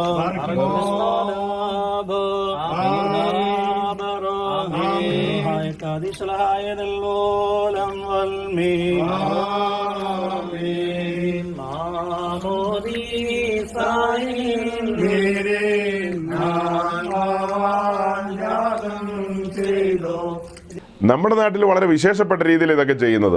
അതേസമയം കിഴക്കൻ യൂറോപ്യൻ രാജ്യങ്ങളിലും അതുപോലെ റഷ്യയിലും, റഷ്യയിൽ നിന്ന് വിഘടിച്ചു പോയ രാജ്യങ്ങളിലും, പിന്നെ ഈ അർമേനിയൊക്കെ വരുന്ന ഭാഗങ്ങൾ, ഇങ്ങനെയുള്ള രാജ്യങ്ങളിലൊക്കെ ഈ മുക്കിപ്പൊക്കലുണ്ട്. കിഴക്കൻ യൂറോപ്യൻ രാജ്യങ്ങളല്ലാത്ത ചില രാജ്യങ്ങളിലേക്ക് പോകുമ്പോൾ അവർ കുറച്ചുകൂടെ ഈ കുട്ടികളുടെ കാര്യത്തിൽ ഒരു കൺസേൺ ഉണ്ട് അവർക്ക്. അവർ ഈ കുഞ്ഞിൻ്റെ പാദം മാത്രം വെള്ളത്തിലൊന്ന് ടച്ച് ചെയ്യിക്കും. ഒരു ടച്ചിലൂടെ അവർ പുറത്തേക്ക് എടുക്കും. കൊച്ചിൻ്റെ കാല് നനഞ്ഞു, അപ്പോൾ അത് മാമോദീസയ്ക്ക് മുൻകുറിയോ പിൻകുറിയോ എന്ത് കുറിയാണെന്ന് നമുക്കറിയില്ല. കാല് ടച്ച് ചെയ്തു പുറത്തേക്ക് എടുത്തു. അപ്പോൾ 27-ാം വാക്യം അവരെന്ത് ചെയ്തു? ആദ്യമേ ഒന്ന് അപ്ലൈ ചെയ്തു 27. അപ്പോൾ ഇനി 26 എപ്പോഴും അപ്ലൈ ചെയ്യും? ഈ നീതീകരണം എന്ന് പറയുന്നത് എങ്ങനെയാണ് നടക്കുന്നത്? വിശ്വാസത്താലാണല്ലോ. അതെങ്ങനെ നടക്കും? അത് ഈ കൊച്ചു വളർന്ന് വലുതായി വരുമ്പോൾ കുഞ്ഞെന്ത് ചെയ്തോളും? കുഞ്ഞ് വിശ്വസിച്ചോളും. പിന്നെ എന്താ, കുഞ്ഞ് നീതീകരിക്കപ്പെട്ടോളും. ഈ രണ്ട് വാക്യം എന്ത് ചെയ്തു? അങ്ങോട്ടും ഇങ്ങോട്ടും തിരിച്ചിട്ടു. കാരണം വലിയൊരു സമൂഹമല്ലേ, വലിയൊരു സമൂഹം. പാരമ്പര്യം പറയാനുണ്ട്, പുകൾപെറ്റ സമൂഹമാണ്. അവരങ്ങനെ പറഞ്ഞു വരുമ്പോൾ അവരുടെ സ്കൂൾസ് ഉണ്ട്, ഒത്തിരി സ്കൂൾസ്. ആൻറ്റിയോക്യൻ സ്കൂളുണ്ട്, അലക്സാണ്ട്രിയൻ സ്കൂളുണ്ട്, കോൺസ്റ്റന്റിനോപ്പിളിലെ സ്കൂളുണ്ട്. അങ്ങനെ ഒത്തിരി സ്കൂൾ ഓഫ് തോട്ട്സ് ഉണ്ട് അവർക്ക്. അങ്ങനെ ധാരാളം സ്കൂളുകളും സ്റ്റഡികളും ഇടപാടുകളും ഒക്കെയുള്ള ആളുകളാണ്. അതുകൊണ്ട് അവർക്ക് ഇത് തിരിച്ചിടാമെന്നാണ് അവർ സങ്കല്പിച്ചിരിക്കുന്നത്. അതുകൊണ്ട് 27-ാം വാക്യം ആദ്യം അങ്ങിട്ടേക്കാം, പിന്നീട് 26-ാം വാക്യം താഴെ ഇട്ടേക്കാം. ഇങ്ങനെ താഴെ മുകളിലുമായിട്ട് അങ്ങോട്ടും ഇങ്ങോട്ടും മാറ്റിയിടും. എങ്ങനെ മാറ്റിയിട്ടാൽ 26 എന്നുള്ളത് 26 തന്നെയല്ലേ എഴുതാൻ പറ്റുള്ളൂ? അത് മാറ്റാൻ പറ്റുമോ? 26-ാം വാക്യം അങ്ങനെ തന്നെയാണ് കോപ്പി പേസ്റ്റ് ചെയ്ത് താഴേക്ക് പോയത്. 27 കോപ്പി പേസ്റ്റ് ചെയ്ത് മുകളിലേക്ക് വന്നു. അപ്പോൾ 25 കഴിഞ്ഞിട്ട് നോക്കുമ്പോൾ 27 എന്നാണ് കാണുന്നത്. അങ്ങനെ കാണുന്ന ഈ സിറിയൻ ഓർത്തഡോക്സ് സമൂഹങ്ങളിലെ, കാത്തലിക്കിലെ, മറ്റ് എപ്പിസ്കോപ്പൽ സമൂഹങ്ങളിലുള്ള ചില സഹോദരങ്ങൾക്ക് ചില സമയത്ത് കണ്ണു തുറക്കും. അങ്ങനെ കണ്ണു തുറന്നവരാണ് അവിടെ ഇരിക്കുന്നത്. അയ്യോ പാളിപ്പോയില്ലോ എന്നവർക്ക് മനസ്സിലാവും. 25 കഴിഞ്ഞിട്ട് 27 അല്ലല്ലോ. ബഹുഭൂരിപക്ഷം വരുന്ന മതത്തിൻ്റെ അടിമകൾക്ക് 25 കഴിയുമ്പോൾ 27 ആണെന്ന് അവരങ്ങ് വിശ്വസിപ്പിക്കും. എന്നാൽ സത്യാന്വേഷികളായ അല്പം സുബോധമൊക്കെ ഉള്ള മനുഷ്യരെന്ത് ചെയ്യും? നോ 25 കഴിഞ്ഞാൽ 26 തന്നെയാണ്, 26 കഴിയാതെ 27 ഇല്ല എന്നവരങ്ങ് ഉറപ്പിക്കും. അങ്ങനെ ഉറപ്പിക്കുമ്പോൾ അവരുടെ ഉള്ളിൽ അസ്വസ്ഥതകൾ തുടങ്ങും, കിറുക്ക് പിടിച്ചു തുടങ്ങും. അതാണ് ഈ ചോദ്യങ്ങൾ, രക്ഷിക്കപ്പെട്ടോ എന്നൊക്കെയുള്ള ചോദ്യമുണ്ടല്ലോ, അതുപോലെയുള്ള ചോദ്യങ്ങളാണ് ഇതൊക്കെ. അന്വേഷണങ്ങളാവും, അവരുടെ ഉള്ളിൽ അന്വേഷണം ആരംഭിക്കും. ആ അന്വേഷണങ്ങളൊക്കെ പോയി എത്തിച്ചേരുന്നത് അവസാനം ഏതെങ്കിലും സ്നാനക്കുളത്തിലായിരിക്കും. നല്ല പഠിപ്പും വിദ്യാഭ്യാസവും വിവരമൊക്കെ ഉള്ളതായിരിക്കാം, പക്ഷെ അതൊന്നും ദൈവസന്നിധിയിൽ വില പോവില്ല. സത്യങ്ങൾ 1 by 1 ആയിട്ട് അവരുടെ കണ്ണിന് മുമ്പിൽ തുറന്നു വരിക. തത്തുല്യമായൊരു വാക്യം കൂടെ ഞാൻ വായിക്കാം. അതായത് അപ്പോസ്തല പ്രവൃത്തി 18-ാമത്തെ അധ്യായം അതിൻ്റെ 8-ാമത്തെ വാക്യം. Acts chapter 18 verse 8. പൗലോസിൻ്റെ 2ാം മിഷൻ യാത്ര ഫിലിപ്പിയിൽ നിന്ന് ആരംഭിച്ച് കൊരിന്തിൽ എത്തിച്ചേർന്നു. കൊരിന്തിൽ തീത്തോസിസ്തോസിൻ്റെ ഭവനത്തിലാണ്, അതായത് ഒരു സിനഗോഗിനോട് ചേർന്നാണ് ആ ഭവനം. അങ്ങനെ തീത്തോസിസ്തോസിൻ്റെ ഭവനത്തിൽ പൗലോസ് സുവിശേഷം പ്രസംഗിച്ചു, ദീർഘമായി അവിടെ പ്രസംഗിച്ചു. ക്രൂശിക്കപ്പെട്ടവനായി ക്രിസ്തുവിനെ ആ ജനത്തിൻ്റെ കണ്ണിൻ്റെ മുമ്പിൽ വരച്ചു വെച്ച് കൊടുത്തു. അങ്ങനെ കാര്യങ്ങൾ സംഭവിച്ചുകൊണ്ടിരിക്കുകയാണ്. ആ സമയത്ത് ഈ വാക്യം ഒന്ന് വായിച്ചേ. പള്ളിപ്രമാണിയായ ക്രിസ്പോസ് തന്റെ സകല കുടുംബത്തോടും കൂടെ കർത്താവിൽ വിശ്വസിച്ചു. കൊരിന്തിൽ അനേകർ വചനം കേട്ട് വിശ്വസിച്ച് സ്നാനമേറ്റു. പള്ളിപ്രമാണിയായ ക്രിസ്പോസ് തൻ്റെ സകല കുടുംബത്തോടും കൂടെ കർത്താവിൽ വിശ്വസിച്ചു. പള്ളിപ്രമാണിയായ ക്രിസ്പോസ്, അതായത് സിനഗോഗിലെ കൈക്കാരനായ, അങ്ങനെ പറഞ്ഞാലാണല്ലോ നമുക്ക് മനസ്സിലാകുന്നത്. അപ്പോൾ സിനഗോഗിലെ കൈക്കാരനായ ക്രിസ്പോസ് തൻ്റെ സകല കുടുംബത്തോടും കൂടെ കർത്താവിൽ വിശ്വസിച്ചു. കർത്താവിൽ വിശ്വസിച്ചു എന്ന് മാത്രമാണ് ആ വാക്യത്തിൽ നമ്മൾ കണ്ടത്. നമ്മൾ ആ വാക്യത്തിൽ അത്രേ കണ്ടുള്ളൂ. അതിന് മുകളിലേക്കൊക്കെ പോയി കഴിഞ്ഞാൽ അതിൻ്റെ വിശദീകരണം കിട്ടും. എങ്കിലും ആ വാക്യത്തിൽ നിന്നുകൊണ്ട് ഞാനൊരു വിശദീകരണം നിങ്ങൾക്ക് നൽകുകയാണ്. ചുമ്മാ വിശ്വസിക്കാൻ പറ്റുമോ? റോമാലേഖനം പറയുന്ന ഒരാൾക്ക് ചുമ്മാ വിശ്വസിക്കാൻ പറ്റുമോ എന്നാണോ? വിശ്വാസം കേൾവിയാലും കേൾവി ക്രിസ്തുവിൻ്റെ വചനത്താലും വരുന്നു. അത് കേൾക്കണമെങ്കിൽ എന്ത് ചെയ്യണം? ഒരുവൻ പ്രസംഗിക്കണമെങ്കിൽ എന്ത് ചെയ്യണം? ഒരുവൻ അയക്കപ്പെടണം. അയക്കപ്പെടാതെ എങ്ങനെ പോകും? പോകാതെ എങ്ങനെ പ്രസംഗിക്കും? പ്രസംഗിക്കാതെ എങ്ങനെ കേൾക്കും? കേൾക്കാതെ എങ്ങനെ വിശ്വസിക്കും? വിശ്വസിക്കാതെ എങ്ങനെ രക്ഷ പ്രാപിക്കും? എങ്ങനെയുണ്ട്? അതാണ് അതിൻ്റെ സത്യം. അപ്പോൾ ഇവിടെ പൗലോസ് അയക്കപ്പെട്ടവൻ എന്നുള്ള നിലയിൽ വന്നു. അതുകൊണ്ടാണ് അദ്ദേഹത്തെ അപ്പസ്തോലൻ എന്ന് വിളിക്കുന്നത്. അയക്കപ്പെട്ടവൻ, അപ്പസ്തോലനായ പൗലോസ് ഇവിടെ വന്നു. സ്വർഗത്തിൽ നിന്ന് അയച്ച പരിശുദ്ധാത്മാവിനാൽ താൻ അവരോട് സുവിശേഷം അറിയിച്ചു. 1 പത്രോസിലെ വാക്യമാണ്. സ്വർഗത്തിൽ നിന്ന് അയച്ച പരിശുദ്ധാത്മാവിനാൽ കൊരിന്ത്യരോട് സുവിശേഷം അറിയിച്ചു. വിശേഷാൽ ക്രിസ്പോസും കുടുംബവും ഏറ്റവും മുൻനിരയിൽ ഇരിപ്പുണ്ടായിരിക്കും. അങ്ങനെ ക്രിസ്പോസും കുടുംബവും കാര്യങ്ങളെ കേട്ടത് വിശ്വാസമായി പരിണമിച്ചു. ചുമ്മാ വിശ്വസിച്ചു എന്നല്ല അർത്ഥം. ക്രിസ്പോസിൻ്റെ തലത്തൊട്ടപ്പൻ പറഞ്ഞു കൊടുത്തു എന്നല്ല എഴുതിയിരിക്കുന്നത്. പൗലോസ് സുവിശേഷം പ്രസംഗിച്ചു, അത് ക്രിസ്പോസ് ഡയറക്റ്റ് തൻ്റെ ചെവി കൊണ്ട് കേട്ടു. ആ കേട്ട സുവിശേഷം തൻ്റെ ഹൃദയത്തിൽ വിത്തായി വീണു, അത് മുളച്ചു. അതിൻ്റെ വേറൊരു ഭാഷയാണ് അത് അവർ വിശ്വസിച്ചു എന്നുള്ളത്. അങ്ങനെ ക്രിസ്പോസും കുടുംബവും വിശ്വസിച്ചു.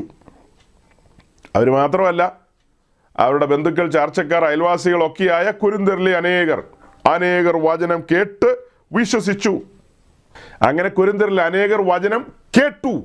കേട്ടു കേട്ടു എന്നല്ലേ വായിക്കുന്നത്? കേട്ടു. കേൾക്കണമെങ്കിൽ എന്ത് ചെയ്യണം? മറ്റൊരാൾ പ്രസംഗിക്കണം, അല്ലെ പറയണം. പൗലോസ് അവിടെ പറഞ്ഞു, അഥവാ പ്രസംഗിച്ചു. അവരെ കാര്യങ്ങളെ ധരിപ്പിച്ചു.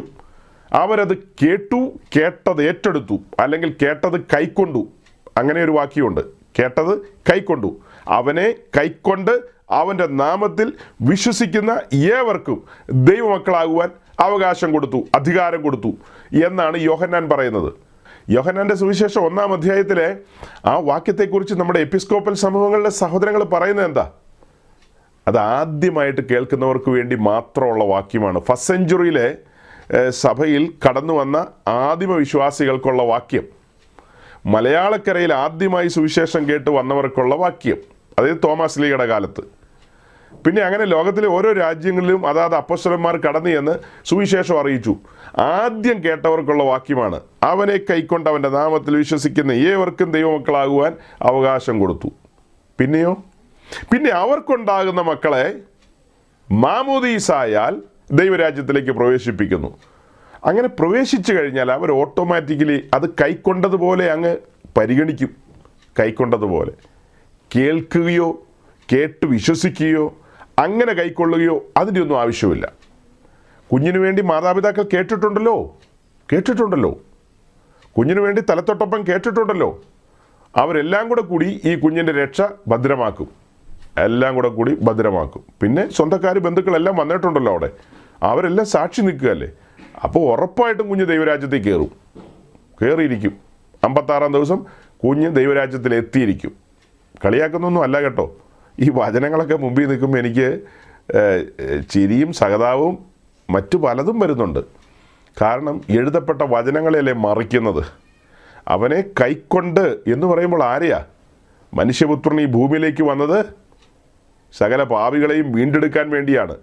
വീണ്ടെടുപ്പിൻ്റെ മറുവില കൊടുക്കാനാണ് മനുഷ്യപുത്രൻ കാൽവറിയിൽ ബലിയായി തീർന്നത്. ആ ബലിമരണത്തിൽ ചിന്തിയ രക്തത്തിൽ ഒരുവൻ ആശ്രയിക്കണം അവൻ്റെ പാപത്തിൻ്റെ പരിഹാരത്തിന്. അതാണ് ബൈബിൾ പഠിപ്പിക്കുന്നത്. ഇനി നമ്മൾ എബ്രായ ലേഖനത്തിൽ നോക്കിയാൽ എന്താ കാണുന്നത്? രക്തം ചൊരിഞ്ഞിട്ടല്ലാതെ വിമോചനമില്ലെന്നാണ്. രക്തം ചൊരിഞ്ഞിട്ടല്ലാതെ വിമോചനമില്ല. ഈ മാമോദീസയിൽ എന്ത് രക്തമാണ് ചൊരിയുന്നത്?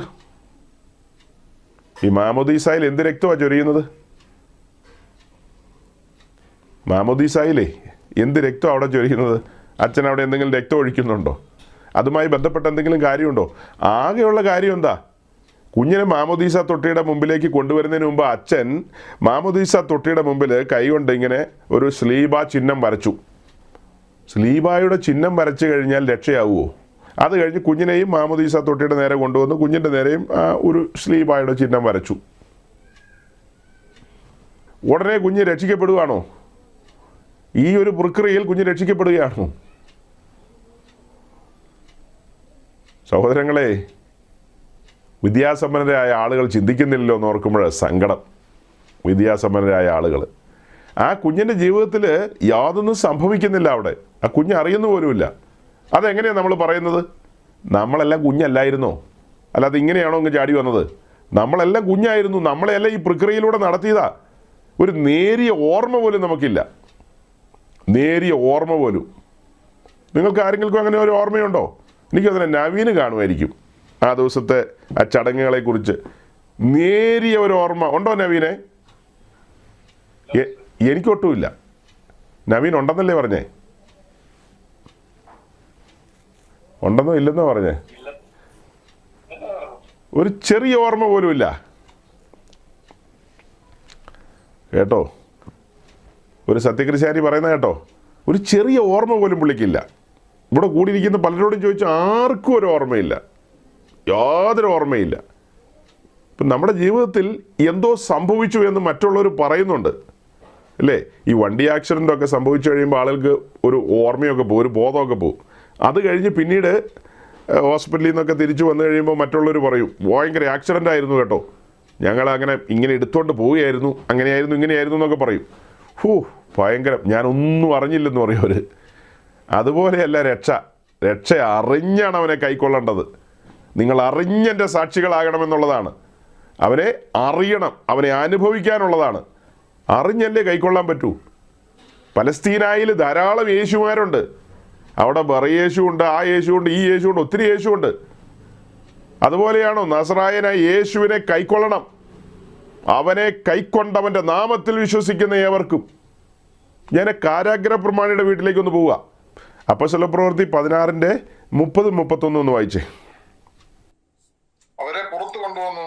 യജമാനന്മാരെ രക്ഷ പ്രാപിക്കുവാൻ ഞാൻ എന്ത് ചെയ്യണമെന്ന് ചോദിച്ചു. കർത്താവായ യേശുവിൽ വിശ്വസിക്കുക, എന്നാൽ നീയും നിന്റെ കുടുംബവും രക്ഷ പ്രാപിക്കുമെന്ന് അവർ പറഞ്ഞു. യജമാനന്മാരെ രക്ഷ പ്രാപിപ്പാൻ ഞാൻ എന്തു ചെയ്യണമെന്ന് ചോദിച്ചു. അതിന് മറുപടി എന്നോണം പൗലോസ് പറഞ്ഞു, കർത്താവായ യേശുവിൽ വിശ്വസിക്കുക, എന്നാൽ നീയും നിന്റെ കുടുംബവും രക്ഷ പ്രാപിക്കും. നമ്മുടെ ബഹുമാനപ്പെട്ട അച്ഛൻ തൻ്റെ എത്ര വീഡിയോയിലൂടെയാണ് പറയുന്നത്, വിശ്വാസത്താൽ അല്ല രക്ഷ. ഈ പെന്തിക്കോസുകാർ 24 മണിക്കൂർ ഇരുന്ന് വിശ്വാസം വിശ്വാസം എന്നൊക്കെ പറയുമ്പോൾ എനിക്ക് അത് വചനത്തിലൂടെയൊക്കെ നമുക്ക് ഖണ്ഡിക്കാൻ കഴിയും. പക്ഷേ ഉള്ളിലൊരു വലിയ സങ്കടമാണ് വരുന്നത്. ദൈവമേ, എഴുതപ്പെട്ട വചനങ്ങളെയൊക്കെ ഇവരെന്തിനാണ് ഇവരുടെ മതം സ്ഥാപിക്കാൻ വേണ്ടി, ആ മതത്തിന് വേണ്ടി ഇവർ മറിച്ച് കളയുന്നതെന്ന് ഓർത്തു പോയിട്ടുണ്ട് അല്ലേ? ആ ഓർത്തഡോക്സ് മതത്തിന് വേണ്ടിയും അതിൻ്റെ പുരാതനത്വം സ്ഥാപിക്കണം എന്നുള്ള ഒരു വാശി കൊണ്ടല്ലേ ഇങ്ങനെയൊക്കെ പറയുന്നത്. പുതിയ നിയമം ആകമാനം നമ്മൾ പഠിക്കുമ്പോൾ കാണുന്ന കാഴ്ച എന്താ?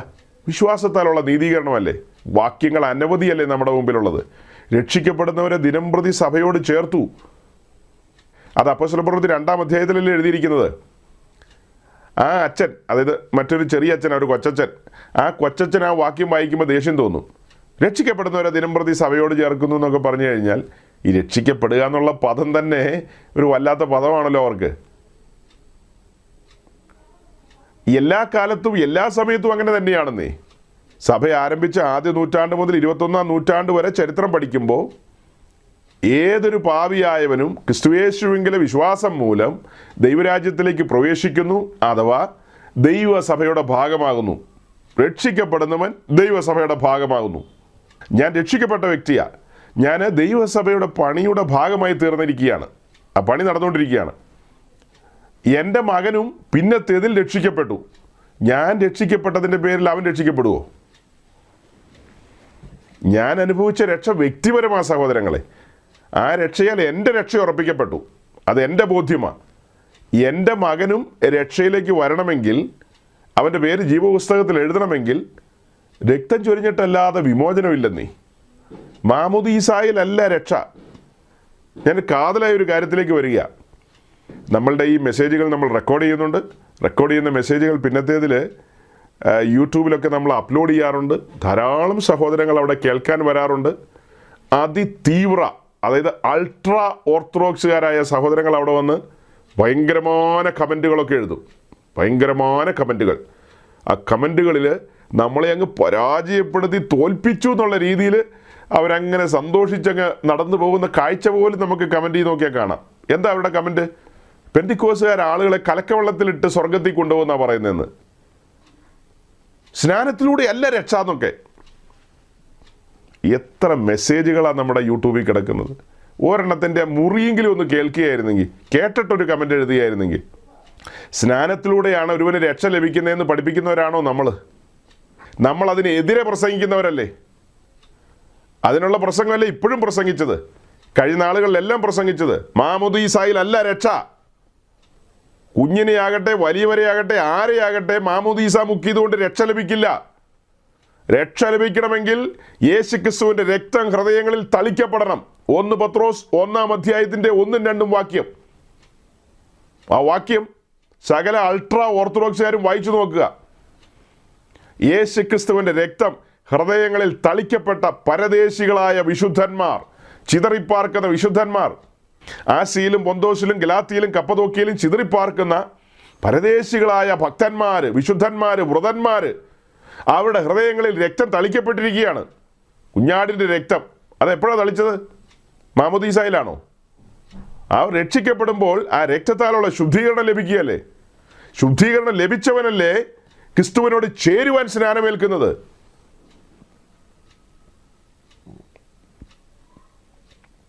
എന്തൊരു മണ്ടൻ ചോദ്യങ്ങളെ ആളുകൾ ചോദിക്കുന്നത്.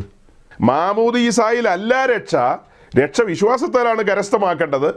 വിശ്വാസത്താലാണ് നീതീകരണം പ്രാപിക്കേണ്ടത്. നീതീകരിക്കപ്പെട്ടവനാണ് നീതീകരിച്ചവനോട് ചേരുവാൻ സ്നാനമേൽക്കേണ്ടത്. അതല്ലേ സ്പഷ്ടമായിട്ട് പറയുന്നത്. നോക്കി അപ്പോസ്തല പ്രവൃത്തി 18-ാം അധ്യായത്തിലെ വാക്യം ഞാൻ ഒന്നോടെ വായിക്കാം. പള്ളിപ്രമാണിയായ ക്രിസ്പോസ് തൻ്റെ സകല കുടുംബത്തോടും കൂടെ കർത്താവിൽ വിശ്വസിച്ചു. കൊരിന്ത്യരിൽ അനേകർ വചനം കേട്ട് വിശ്വസിച്ചു. അടുത്തത് എന്താ? അങ്ങനെ വിശ്വസിച്ചവരെ പിതാവിൻ്റെയും പുത്രൻ്റെയും പരിശുദ്ധാത്മാവിൻ്റെയും നാമത്തിൽ മാമോദീസ ഏൽപ്പിച്ചു.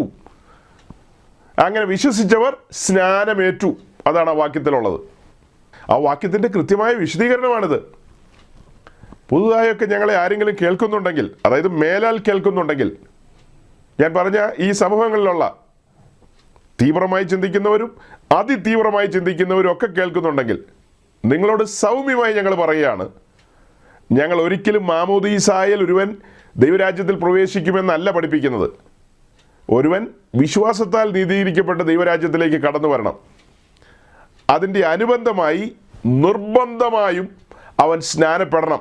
സ്നാനപ്പെടാതെ അവന് ക്രിസ്തീയ ജീവിതം നയിക്കാൻ കഴിയില്ല. കാരണം എന്താ? സ്നാനപ്പെട്ടാലല്ലേ ക്രിസ്തുവിനോട് ചേരുവാൻ കഴിയൂ. സ്നാനപ്പെടുന്നതിന് മുമ്പ് അവൻ്റെ രക്ഷയിൽ സംഭവിക്കുന്ന കാര്യം എന്താ? അവൻ്റെ ആത്മാവിൻ്റെ വീണ്ടെടുപ്പ് മാത്രമേ സാധിപ്പിക്കുന്നുള്ളൂ. വിശ്വാസത്താൽ നീതീകരിക്കപ്പെടുന്നു എന്നൊക്കെ പറയുന്ന കാര്യം ആത്മരക്ഷ സാധിക്കുന്നു. ആത്മാവിൻ്റെ രക്ഷയാണ് അവിടെ പ്രഥമമായി സംഭവിക്കുന്നത്. ദേഹം ദേഹി പെൻഡിങ് ആണ്, ബോഡി ആൻഡ് സോൾ.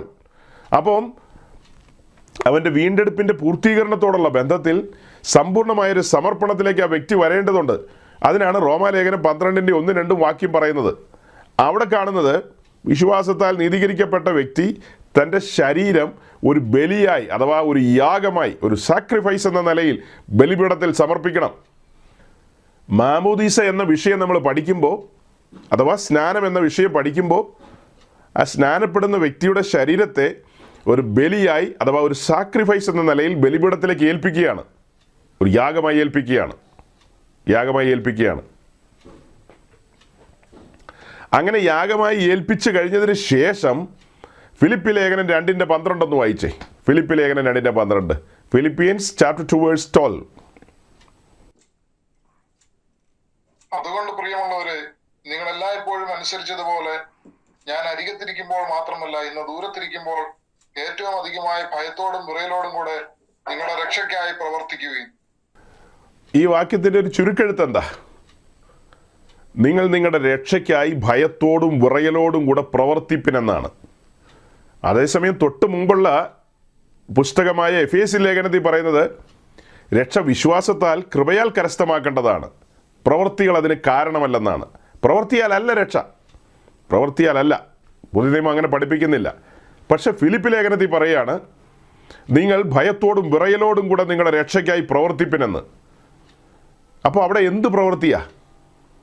ആക്ഷരികമായി എന്തെങ്കിലും ഒരു പ്രവൃത്തി ചെയ്യുന്ന കാര്യമാണോ ഉദ്ദേശിക്കുന്നത്? മാമോദീസയെക്കുറിച്ചോ? മാമോദീസയൊക്കെ കഴിഞ്ഞതാ. ഈ ലേഖനം ആർക്കെഴുതിയതാ? ഫിലിപ്പിയിലെ സഭയ്ക്ക് എഴുതിയതാ. ഫിലിപ്പിയിലെ സഭ സ്ഥാപിച്ചിട്ട് 6-7 വർഷം കഴിഞ്ഞിട്ടാണ് ഈ ലേഖനം എഴുതുന്നത്. അപ്പോൾ ഓർത്തു നോക്കിയേ, അവർ രക്ഷിക്കപ്പെട്ട് സ്നാനപ്പെട്ട ആത്മസ്നാനമൊക്കെ പ്രാപിച്ച ആളുകളാണ്. സുവിശേഷ വേലയിലൊക്കെ ഉത്സാഹിച്ച ആളുകൾ അവിടെയുള്ള പലരും. അങ്ങനെയുള്ള അവർക്കാണ് ലേഖനം എഴുതുന്നത്. അവരോടാണ് പറയുന്നത്.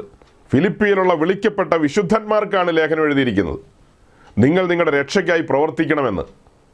അതിൻ്റെ അർത്ഥം എന്താ? അവിടെ നമ്മൾ ഉദ്ദേശിക്കുന്ന പ്രവൃത്തിയൊന്നുമല്ല, നാം നമ്മെ തന്നെ ബലിപീഠത്തിലേക്ക് ഏൽപ്പിച്ചു കൊടുക്കുന്ന കാര്യമാണ്. നമ്മൾ അനുദിന ജീവിതത്തിൽ ക്രൂശിക്കപ്പെടുന്ന കാര്യമാണ്. ഇനി ജീവിക്കുന്ന ഞാനല്ല, എന്നിൽ ക്രിസ്തു അത്രേ. ക്രൂശിക്കപ്പെടുക അഥവാ അസമർപ്പിതാനുഭവത്തിലേക്ക്, അഥവാ സമർപ്പണാനുഭവത്തിലേക്ക് വരുന്നു. നാം ബലിപീഠത്തിൽ വിശ്രമിക്കുന്നു. തലചായ്ക്കുന്നത് എവിടെയാ? ക്രൂശിൻ്റെ അനുഭവത്തിൽ തലചായ്ക്കുന്നു. എവിടം വരെയാ? എപ്പോൾ നമ്മൾ രക്ഷകനെ കണ്ടെത്തിയോ അടുത്തപടി വിശ്വാസ സ്നാനത്തിന് ഇറങ്ങി അവിടെ മുതൽ സമർപ്പണം ആരംഭിക്കുക. അതെവിടം വരെ എന്ന് ചോദിച്ചാൽ കാഹളം ധ്വനിക്കുന്നത് വരെ, അല്ലെങ്കിൽ നമ്മുടെ പെട്ടി വരെ. കാഹളമോർ നമ്മുടെ പെട്ടി, അവിടം വരെ തലചായ്ക്കേണ്ടത് എവിടെയാ? ക്രൂശിങ്കലാണ്. ക്രൂശിലാണ് തലചായ്ക്കേണ്ടത്. അതിനൊരു വാക്യമുണ്ടല്ലോ, യെശയ്യാപ്രവാചകന്റെ പുസ്തകം 30-ാം അധ്യായത്തിൽ. യെശയ്യാപ്രവാചകന്റെ പുസ്തകം 30-ാം അധ്യായത്തിന്റെ 15-ാം വാക്യം. ഇസ്രായേലിന്റെ പരിശുദ്ധനായി യഹോവയായ കർത്താവ് ഇപ്രകാരം അരുളി ചെയ്യുന്നു, മനം തിരിഞ്ഞ് അടങ്ങിയിരുന്നാൽ നിങ്ങൾ രക്ഷിക്കപ്പെടും. വിശ്രമിക്കുന്നതിലും ആശ്രയിക്കുന്നതിലും നിങ്ങളുടെ ബലം, എങ്കിലും നിങ്ങൾക്ക് മനസ്സാകാതെയല്ല. ഇസ്രായേലിന്റെ പരിശുദ്ധനായ യഹോവയായ കർത്താവ് ഇപ്രകാരം അരുളി ചെയ്യുന്നു, മനം തിരിഞ്ഞ് അടങ്ങിയിരുന്നാൽ നിങ്ങൾ രക്ഷിക്കപ്പെടും. അടങ്ങിയിരിക്കണം. എവിടെയാ? വിശ്രമിക്കുന്നതിലും ആശ്രയിക്കുന്നതിലും നിങ്ങളുടെ ബലം. വിശ്രമിക്കുന്നതിലും ആശ്രയിക്കുന്നതിലും നിങ്ങളുടെ ബലം. എവിടെയാ വിശ്രമിക്കുന്നത്? എവിടെയാണ് വിശ്രമിക്കേണ്ടത്? ക്രൂശിൽ വിശ്രമിക്കണം. ബലിപീഠം നമ്മളെപ്പോഴും നമ്മുടെ പ്രസംഗത്തിൽ വെക്കാറുണ്ട്. കാൽവറിയിലെ ക്രൂശ് അഥവാ കാൽവറിയിലെ ക്രൂശ് എന്ന ബലിപീഠം. നമ്മുടെ വിശ്രമം എവിടെയാ? ആ ബലിപീഠത്തിലാണ്. അതാണ് 118 സങ്കീർത്തനത്തിൽ പറയുന്നത്. യാഗപീഠത്തിൻ്റെ കൊമ്പുകളോളം യാഗപശുവിനെ കയറുകൊണ്ട് കെട്ടുവിൻ. ചേർത്ത് കെട്ടിയിടുകയാണ് യാഗപീഠത്തിൻ്റെ കൊമ്പിൽ. വിശ്രമിക്കുന്നത് എവിടെയാ? ബലിപീഠത്തിൽ. ആശ്രയിക്കുന്ന ആരില്ല? ക്രിസ്തുവിൻ്റെ ക്രൂശിലാണ് ആശ്രയിക്കുന്നത്. വേറൊന്നിലും ആശ്രയിക്കാനില്ല. അപ്പോൾ അങ്ങനെ ആ ക്രൂശിൽ ആശ്രയിച്ച, ക്രൂശിൽ വിശ്രമിക്കുന്ന ഒരുവൻ, ക്രൂശിൻ്റെ ശക്തി എന്ന് പറയുന്നത് എന്താ? അങ്ങനെ വിശ്രമിച്ചവനാ പൗലോസ്. ഭൂഖണ്ഡങ്ങളെ വറപ്പിച്ചവൻ. തെസ്സലോനിക്കയിൽ ചെന്നപ്പോൾ അവിടത്തുകാർ എന്താ പറഞ്ഞത്? ഭൂലോകത്തെ കീഴ്മേൽ മറിച്ചവർ ഇവിടെയും വന്നെന്നാ പറഞ്ഞത്. ഭൂലോകത്തെ കീഴ്മേൽ മറിച്ചവർ ഇവിടെയും വന്നെന്ന്. ഭൂലോകത്തെ കീഴ്മേൽ മറിച്ചവർ. അന്ത്യോക്യയിൽ നിന്ന് പ്രസിദ്ധനായൊരു വ്യക്തി ഇന്നലെ നെടുമ്പാശ്ശേരി വന്ന് ഇറങ്ങിയിട്ടുണ്ട്. ഒരു ആഗമാന സമൂഹത്തിൻ്റെ ആഗമാന തലവൻ ഇന്നലെ അവിടെ വന്ന് ഇറങ്ങിയിട്ടുണ്ട്. കഴിഞ്ഞ തവണ അദ്ദേഹം വന്നപ്പോൾ പുത്തൻകുരിശിൽ അദ്ദേഹം പ്രസംഗിച്ചൊരു പ്രസംഗത്തെക്കുറിച്ച് കഴിഞ്ഞ തവണത്തെ നമ്മുടെ ഒരു മെസ്സേജിൽ നമ്മൾ പരാമർശിച്ചിരുന്നു. ആ വീഡിയോയും കാണിച്ചിരുന്നു. ആ വീഡിയോയിൽ നമ്മൾ കണ്ടത് അദ്ദേഹം പ്രസംഗിച്ചുകൊണ്ട് നിൽക്കുമ്പോൾ അവിടെ ഏതൊരു ഭാഗത്ത് ഒരു മുസ്ലിം മോസ്കിൽ നിന്ന് വാങ്കുവിളി ഉയരുന്ന സൗണ്ടാണ്. വാങ്കുവിളിയുടെ സമയത്ത് അദ്ദേഹം എല്ലാവരോടും നിശബ്ദമായിരിക്കാൻ പറഞ്ഞു. നിശബ്ദമായിരിക്കുക. വാങ്കുവിളി കഴിഞ്ഞതിന് ശേഷം അദ്ദേഹം മെസ്സേജ് കണ്ടിന്യൂ ചെയ്തു. കാരണം അവിടെ സ്റ്റേജിൽ നമ്മുടെ പ്രിയങ്കരനായ അലിയാർ ഖാസിമി വേദിയിലിരിപ്പുണ്ട്. അലിയാർ ഖാസിമി, പിന്നെ ആനന്ദ സ്വാമികളൊക്കെ ഇരിപ്പുണ്ട്. അപ്പം അദ്ദേഹത്തിൻ്റെ മെസ്സേജ് കഴിഞ്ഞ് അലിയാർ ഖാസിമി പ്രസംഗിക്കാൻ വന്ന നേരത്തെ അലിയാർ ഖാസിമി ഈ അന്ത്യോക്യ എന്ന് വന്ന അപ്പസ്തോലനെ, സോക്കോൾഡ് അപ്പോസ്തോലനെ ശ്ലാഘിച്ചു, ഭയങ്കരമായി അനുമോദിച്ചു. വാങ്കുവിളിയുടെ സമയത്ത് ഇതൊക്കെ നിർത്തിവെച്ചത് വലിയ സാഹോദര്യമാണ്, വലിയ മതേതരത്വമാണ്, ഏതാണ്ടാണെന്ന് പറഞ്ഞു. ശരിക്കും ഞാൻ ഈ കഴിഞ്ഞ ദിവസം നമ്മുടെ ഒരു സഹോദരനോട് പറഞ്ഞു, ആ ബാങ്ക് വിളിച്ച സമയത്ത് പറഞ്ഞ കാര്യം എനിക്ക് മലയാളത്തിലൊന്ന് എഴുതി അയക്കാൻ പറഞ്ഞു.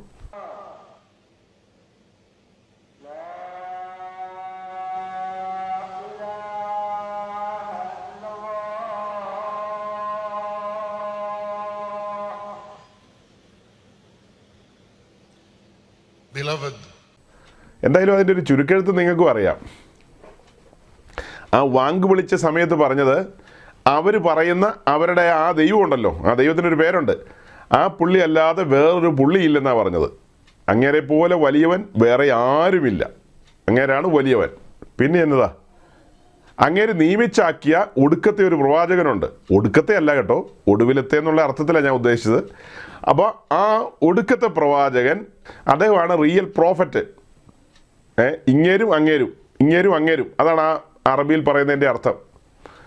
അങ്ങേരാണ് വലിയവൻ, ഇങ്ങേരാണ് പ്രവാചകൻ.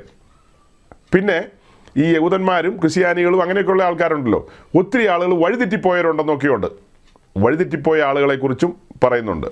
കുറേ ആളുകൾ വഴിതെറ്റിപ്പോയവരാണ്. നമ്മുടെ അന്ത്യോക്യയുടെ പിൻഗാമി അദ്ദേഹം ഇവിടെ വന്നിട്ട്, ആരുടെ പിൻഗാമിയോ? പൗലോസിൻ്റെ പിൻഗാമി, പത്രോസിൻ്റെ പിൻഗാമി. അദ്ദേഹം ഇവിടെ വന്ന് ഈ പറഞ്ഞയാൾ വലിയവനാണെന്ന് പറഞ്ഞപ്പോൾ എല്ലാം സ്റ്റോപ്പ് ചെയ്തു. അതിനോട് ഐക്യദാർഢ്യം പ്രഖ്യാപിച്ചു. ഇതല്ലേ ഇവിടെയൊക്കെ ധാരണ. അതേസമയം നമ്മൾ കഴിഞ്ഞ നാളുകളിൽ പറഞ്ഞിട്ടുണ്ട്, പൗലോസ് അഗ്രിപ്പാവിൻ്റെ മുമ്പിൽ നിന്ന് എന്താ പറഞ്ഞത്? നീ ക്രിസ്ത്യാനിയും ആകണമെന്നാണ് പറഞ്ഞത്. അഗ്രിപ്പാവെ, നീയും രക്ഷിക്കപ്പെടണമെന്നാണ് അതിൻ്റെ ചുരുക്കെഴുത്ത്. അഗ്രിപ്പാവിനോട് എന്താ ചോദിച്ചത്? നീ രക്ഷിക്കപ്പെട്ടവനാണോ എന്ന് ചോദിക്കുന്നതിന് തുല്യമായൊരു ചോദ്യം അത്. അഗ്രിപ്പാവിനോട് നീ രക്ഷിക്കപ്പെട്ടവനാണോ എന്ന് ചോദിക്കുന്നതിന് തുല്യമായൊരു ചോദ്യമാണത്. നീയും ക്രിസ്ത്യാനിയാകണോ എന്ന് പറഞ്ഞത്. അഗ്രിപ്പാവിന് ഒരു ചെറിയ അലോസരം വന്നു. അഗ്രിപ്പാവ് എന്താ പറഞ്ഞത്? നീ എന്നെ ക്രിസ്ത്യാനിയാക്കാൻ നോക്കുകയാണെന്നാ. ഈ ചങ്ങലയൊഴിയെ നീയും ക്രിസ്ത്യാനിയാകണമെന്നല്ലേ പൗലോസ് പറയുന്നത്. സകലരും ക്രിസ്തീയ വിശ്വാസത്തിലേക്ക് വരണം. എന്തിനാ? ക്രിസ്തീയ മതത്തിന് ആളെ കൂട്ടാനാണോ? ശക്തി തെളിയിക്കാനാണോ? സെക്രട്ടേറിയറ്റിന് മുമ്പിൽ ജാഥ നടത്താനാണോ? അതെയോ ഡൽഹിയിൽ ജന്തർ മന്ദറിൽ ധർണ ഇരിക്കാനാണോ? സകലനും ക്രിസ്തീയ വിശ്വാസത്തിലേക്ക് വരണമെന്ന് നമ്മൾ പറയുന്നത് എന്തിനാ? സകല മനുഷ്യരും നിത്യരക്ഷയ്ക്ക് ഓഹരിക്കാരാകണം. ഉലകത്തിലെ സകല മനുഷ്യരും നിത്യരക്ഷയ്ക്ക് ഓഹരിക്കാരാകണം. ആരും നഷ്ടപ്പെട്ടു പോകരുന്നേ. എന്തിനാണ് തീപ്പൊയ്കയിലേക്ക് പോകുന്നത്? പള്ളിയിൽ അച്ഛന്മാർ അത് ലഘുവായിട്ടാണ് പഠിപ്പിക്കുന്നത്. അതുകൊണ്ടാണ് അൾട്രാ പാർട്ടികളൊക്കെ ഇതൊക്കെ ലഘുവായിട്ട് എടുക്കുന്നത്. പള്ളിയിലച്ചന്മാർ വളരെ ലഘുവായിട്ടാണ് പറയുന്നത്. അടുപ്പി കത്തുന്ന ഒരു തീയുടെ അത്രയും ചൂടേ ഉള്ളൂ എന്നുള്ള രീതിയിലാണ് അവർ അവരുടെ പഠനങ്ങളിലും പഠിപ്പീരുകളിലും ആളുകളെ ധരിപ്പിക്കുന്നത്. ഈ പെന്തിക്കോസ്റ്റുകാരൊക്കെ പറഞ്ഞ് അതിൻ്റെ തീച്ചൂട് കൂട്ടുകയാണെന്നാണ് ഇവരുടെ ഒരു കംപ്ലൈൻറ്റ്. ഏത്? നരകം ഇതുവരെ വെളിപ്പെട്ടിട്ടില്ല കേട്ടോ. നരകം ഇതുവരെ കമ്മീഷൻ ചെയ്തിട്ടില്ല. നരകം കമ്മീഷൻ ചെയ്യുന്ന സമയം വരുന്നേ ഉള്ളൂ. ഇപ്പോൾ ഉള്ളത് യാതനാസ്ഥലമാണ്, അഥവാ ടോർമെൻറ്റിംഗ് പ്ലേസ് അല്ലെങ്കിൽ റിമാൻഡ് പ്ലേസ്. ആ സ്ഥലത്തേക്കാണ് ഇപ്പോൾ ആളുകൾ പോകുന്നത്. അല്ലെങ്കിൽ സബ് ജയിൽ, സെൻട്രൽ ജയിൽ ഇതുവരെ വെളിപ്പെട്ടിട്ടില്ല. അതാണ് ലേക്ക് ഓഫ് ഫയർ, അല്ലെങ്കിൽ മറ്റൊരു പേര് നരകം, നിത്യനരകം. അവിടെ കാര്യമായ ചൂടില്ലെന്നാണ് ഇവർ പറയുന്നത്. അയ്യോ, അവിടെ കാര്യമായ ചൂടില്ലെന്നാണ് ഈ മണ്ട ശിരോമണികൾ പറയുന്നത്. ഇവർ പോയിട്ട് വന്നതുപോലെയുണ്ട് ഇവരുടെ തിയോളജികളൊക്കെ കേട്ട് കഴിഞ്ഞാൽ. ഭയങ്കര തിയോളജിയല്ലേ അടിച്ചുവിടുന്നത്. തിയോളജി ഭയങ്കരമാണ്. ഈ പറഞ്ഞ സ്ഥലത്ത് എത്ര ചൂടുണ്ടെന്നൊക്കെ ഇവർ ഏതാണ്ട് അളന്നിട്ട് വന്ന പോലെയാണ് പറയുന്നത്. എത്ര ഡിഗ്രി സെൽഷ്യസ് ചൂടുണ്ടെന്ന് അളന്നിട്ട് വന്നതുപോലെ. ഭയാനകമായിരിക്കും, ഭയാനകം. ഇന്നത്തെ നമ്മുടെ ഈ മെസ്സേജ് കേട്ട അച്ഛൻ അടുത്ത ആഴ്ച ഒരു മെസ്സേജ് ഉറപ്പാണ്. നരകത്തെക്കുറിച്ച് പ്രസംഗിച്ച ആളുകളെ പേടിപ്പിക്കുക എന്ന് പറയും. ഉറപ്പല്ലേ? ഉറപ്പാ. നിങ്ങൾ കുറിച്ച് വെച്ചോ. ഏതെങ്കിലും പള്ളിയിലച്ചന്മാർ നമ്മൾ ഈ പറഞ്ഞത് കേൾക്കുകയാണെങ്കിൽ, മൂവാറ്റുപുഴ ഒരു കോറപ്പീസ്കോപ്പയുണ്ട്, അയാൾ എന്നോട് തട്ടിക്കേറിയതാണ്, ദേഷ്യപ്പെട്ടതാ. നിങ്ങൾക്ക് നരകത്തെക്കുറിച്ചൊന്നും മിണ്ടാതിരിക്കാവുന്ന. നരകത്തെക്കുറിച്ച് നമ്മളും നമ്മുടെ അപ്പനപ്പൂപ്പന്മാർ കണ്ടുപിടിച്ച സാധനമാണോ നരകം? നരകം, നിത്യനരകം എന്ന് പറയുന്നത് ആരാ അതിനെക്കുറിച്ച് പ്രസ്താവിച്ചത്? രക്ഷകനായ ക്രിസ്തുവല്ലേ അതിനെക്കുറിച്ച് പ്രസ്താവിച്ചത്. കപടഭക്തിക്കാർക്ക് തീയും ഗന്ധവും കത്തുന്ന പൊയ്ക എത്രയെന്നൊക്കെ പറഞ്ഞത് നമ്മളാരെങ്കിലും ആണോ? ഏതെങ്കിലും പെന്തിക്കോസിലെ സീനിയർ പാസ്റ്ററാണോ പറഞ്ഞത്? കർത്താവ് അവൻ്റെ അപ്പോസ്തലന്മാരും പറഞ്ഞു വെച്ച കാര്യങ്ങളെ എടുത്തു പറയുന്ന ഒരു ഉദ്യോഗമല്ലേ നമുക്കുള്ളൂ, അല്ലേ? പത്രോസിൻ്റെ ഒരു പ്രസംഗം നോക്കി, അപ്പോസ്തല പ്രവൃത്തി 10-ാം അധ്യായം. കൊർന്നല്യോസിൻ്റെ വീട്ടിൽ ആദ്യമായിട്ട് പോവുക. മുൻപരിചയങ്ങളോ ബന്ധങ്ങളോ ഒന്നുമില്ല. ദൂതൻ വ്യക്തമായിട്ട് കൊർന്നല്യോസിനോട് പറഞ്ഞു, യോപ്പയിൽ പത്രോസുണ്ട്, എൻ്റെ ദാസനാണ്, അവനെ വിളിച്ചു വരുത്തുന്നത്. കൊർന്നല്യോസ് അതിന് ആളെ അയച്ചു, ദൂതന്മാരെ അയച്ചു പത്രോസിനെ കൂട്ടിക്കൊണ്ടുവരാൻ. ഈ ആളെ അയച്ച സമയത്ത് തന്നെ അടുക്കളയിലേക്ക് മെസ്സേജും കൊടുത്തു. തൻ്റെ കിച്ചണിലേക്ക്, അതായത് ഭാര്യ സഹോദരി വഴി അങ്ങോട്ട് ഒരു മെസ്സേജ് പാസ് ചെയ്തു. പത്രോസ് വരുന്നു, നന്നായിട്ട് ചായയും കാപ്പിയൊക്കെ ഉണ്ടാക്കി വെക്കണം, അല്ലെങ്കിൽ പത്രോസ് വരുമ്പോൾ ചേനയോ ചേമ്പോ കാച്ചിലോ എന്താണെന്ന് വെച്ചാൽ പുഴുങ്ങി വെക്കണം. അങ്ങനെ എല്ലാ കാര്യങ്ങളൊക്കെ പറഞ്ഞ് ഏർപ്പാട് ചെയ്തു. വീട്ടിൽ വരുന്നതല്ലേ, നമ്മൾ സൽക്കരിച്ചു വിടണമല്ലോ. അങ്ങനെ ഈ സഹോദരിമാരൊക്കെ പത്രോസിൻ്റെ പ്രസംഗം കേൾക്കാനും പത്രോസിലൂടെ ലഭിക്കുന്ന കാര്യങ്ങൾക്കൊക്കെ വേണ്ടി കാത്തിരിക്കുകയാണ്. കൂട്ടത്തിൽ ചായയും കാപ്പിയൊക്കെ റെഡിയാണ്, എല്ലാം റെഡിയാണ്. അതൊക്കെ റെഡിയായിരിക്കുമ്പോൾ പത്രോസ് പറയുകയാണ്, എന്താ പറഞ്ഞത്? അതായത് ആക്ട്സ് ചാപ്റ്റർ 10 വേഴ്സ് 42 and 43. അപ്പോസ്തല പ്രവൃത്തി 10-ാം അധ്യായത്തിൻ്റെ 42-43 വാക്യം. ജീവികൾക്കും മരിച്ചവർക്കും ന്യായാധിപതിയായി ദൈവത്താൽ നിയമിക്കപ്പെട്ടവൻ അവൻ തന്നെ എന്ന് ജനത്തോട് പ്രസംഗിച്ച് സാക്ഷീകരിക്കുവാൻ അവൻ ഞങ്ങളോട് കൽപ്പിച്ചു.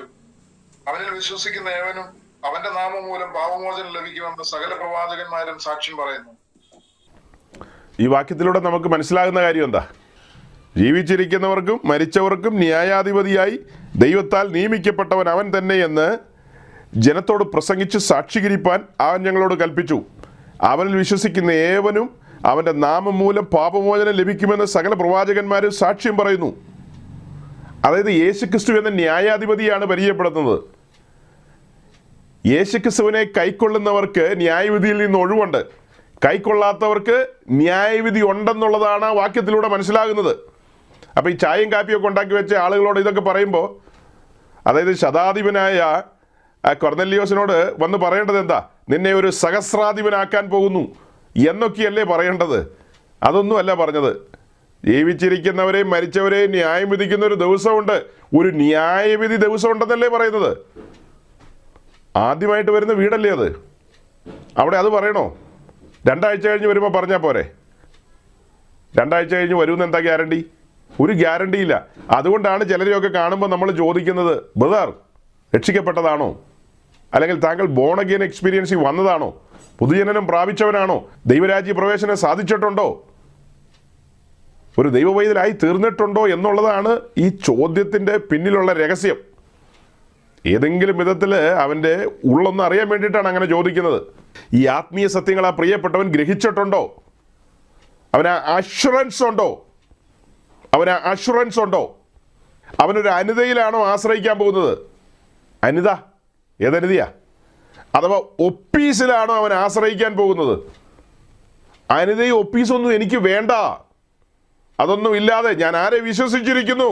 അവൻ എൻ്റെ ഉപനദി, അവൻ എന്നെ രക്ഷിക്കും, അവൻ എന്നെ പൂർണ്ണമായി രക്ഷിപ്പാൻ പ്രാപ്തരെന്ന് ഞാൻ വിശ്വസിക്കുന്നു. അങ്ങനെ അപ്പസ്വലന്മാരൊക്കെ പറഞ്ഞത്. ആ ബോധ്യത്തിൽ ഒരുവനായിത്തീരണം. അതുകൊണ്ടാണ് നമ്മൾ ഓരോരുത്തരോട് ചോദിക്കുന്നത്. ബോധ്യമില്ലാത്തവരെന്ത് ചെയ്യും? ചത്ത് കഴിയുമ്പോൾ പിന്നെ നാട്ടുകാരെ ഏൽപ്പിക്കും, അനിതി കൊല്ലാനും അത് കൊല്ലാനും ഇത് കൊല്ലാനൊക്കെ. അത് കഴിഞ്ഞ് 40 അടിയന്തരമൊക്കെ നടത്തി. ഏത് അപ്പോസ്തലൻ്റെ 40 അടിയന്തരമാണ് ബൈബിളിലുള്ളത്? ഏതെങ്കിലും അപ്പോസ്തലന്മാരുടെ 40 അടിയന്തരം നടത്തിയതായിട്ട് ബൈബിളിലുണ്ടോ? നമ്മുടെ നാട്ടിലെ ഹിന്ദുക്കളുടെ സമ്പ്രദായങ്ങളല്ലേ അതൊക്കെ. അത് ഒരു ക്രിസ്ത്യാനിറ്റിയുമായിട്ടൊന്ന് ക്ലബ് ചെയ്യുന്നു, കൂട്ടിച്ചേർക്കാനൊരു വകുപ്പും കിട്ടി. ഏതാ? കർത്താവ് സ്വർഗാരോഹണം ചെയ്യുന്ന കർത്താവിൻ്റെ പുനരുദ്ധാനത്തിന് ശേഷമുള്ളൊരു 40 ദിവസം. ആ 40 ദിവസം നമ്മുടെ നാട്ടിലെ മറ്റേ ആളുകളുടെ ആചാരങ്ങളൊക്കെ ആയിട്ട് കണക്ട് ചെയ്ത് ഒരു സംഭവം ഉണ്ടാക്കുകയാണ്. അങ്ങനെ 40 അടിയന്തരം ചാപ്പാട് പരിപാടിയൊക്കെ അതൊക്കെയായിട്ട് അങ്ങ് പോകാമെന്നുള്ളൊരു ധാരണയാണ് ആളുകൾക്ക്. ആ സഹോദരങ്ങളോടൊക്കെ ഒറ്റവാക്കി പറയട്ടെ, നിങ്ങൾ വിഡ്ഢികളുടെ ലോകത്ത്. അപ്പോൾ എന്താ പറഞ്ഞു വന്നത്? യേശുക്രിസ്തുവിന്റെ രക്തത്താൽ തളിക്കപ്പെട്ടവരായി ഉത്തമ ബോധ്യമുള്ളവരായി ഓരോരുത്തരും മാറണം. അതെങ്ങനെ സാധിക്കും? സുവിശേഷം കേൾക്കണം, സുവിശേഷം കൈക്കൊള്ളണം. കേൾക്കുകയോ വായിക്കുകയോ ധ്യാനിക്കുകയോ പരിശുദ്ധാത്മാവിൻ്റെ ഇടപെടൽ നിങ്ങളുടെ ജീവിതത്തിൽ സംഭവിക്കണം. പലപ്പോഴും പറഞ്ഞിട്ടുള്ളൊരു കാര്യം പറഞ്ഞ് കൺക്ലൂഡ് ചെയ്യാം. ഒരു പാപിയെ പിതാവ് ആകർഷിക്കുന്നത് എങ്ങോട്ടാ? പുത്രൻ്റെ ക്രൂശിങ്കിലേക്ക്. ക്രൂശ് എവിടെയിരിക്കുന്നത്? ഗോൽഗോഥായിലാണ്, അഥവാ പാളയത്തിന് വെളിയിലാണ് ക്രൂശ്. ഒരു പാപി എങ്ങോട്ടാ ആകർഷിക്കുന്നത്? പാളയത്തിൽ എന്താ ഉള്ളത്? പാളയത്തിൽ യെരുശലേം ദൈവാലയമുണ്ട്, അവിടെ യാഗപീഠമുണ്ട്, അവിടെ അന്നാസുണ്ട്, കയ്യഫാസുണ്ട്, അവിടെ യാഗങ്ങളുണ്ട്, കർമ്മങ്ങളുണ്ട്, ഇടപാടുകളെല്ലാം ഉണ്ട്. അവിടെ സകല ഇടപാടുകളുണ്ട്. ആ പാളയത്തിൽ രക്ഷയില്ല. ആ പാളയത്തിൽ പ്രവർത്തിയാനുള്ള രക്ഷയുണ്ട്. യെരുശലേം ദൈവാലയത്തിന് മുൻപിലിരിക്കുന്ന യാഗപീഠത്തിൽ അവിടെ അർപ്പിക്കുന്ന യാഗം, ആ യാഗത്താൽ രക്ഷയുണ്ടായിരുന്നു ഇന്നലകളിൽ.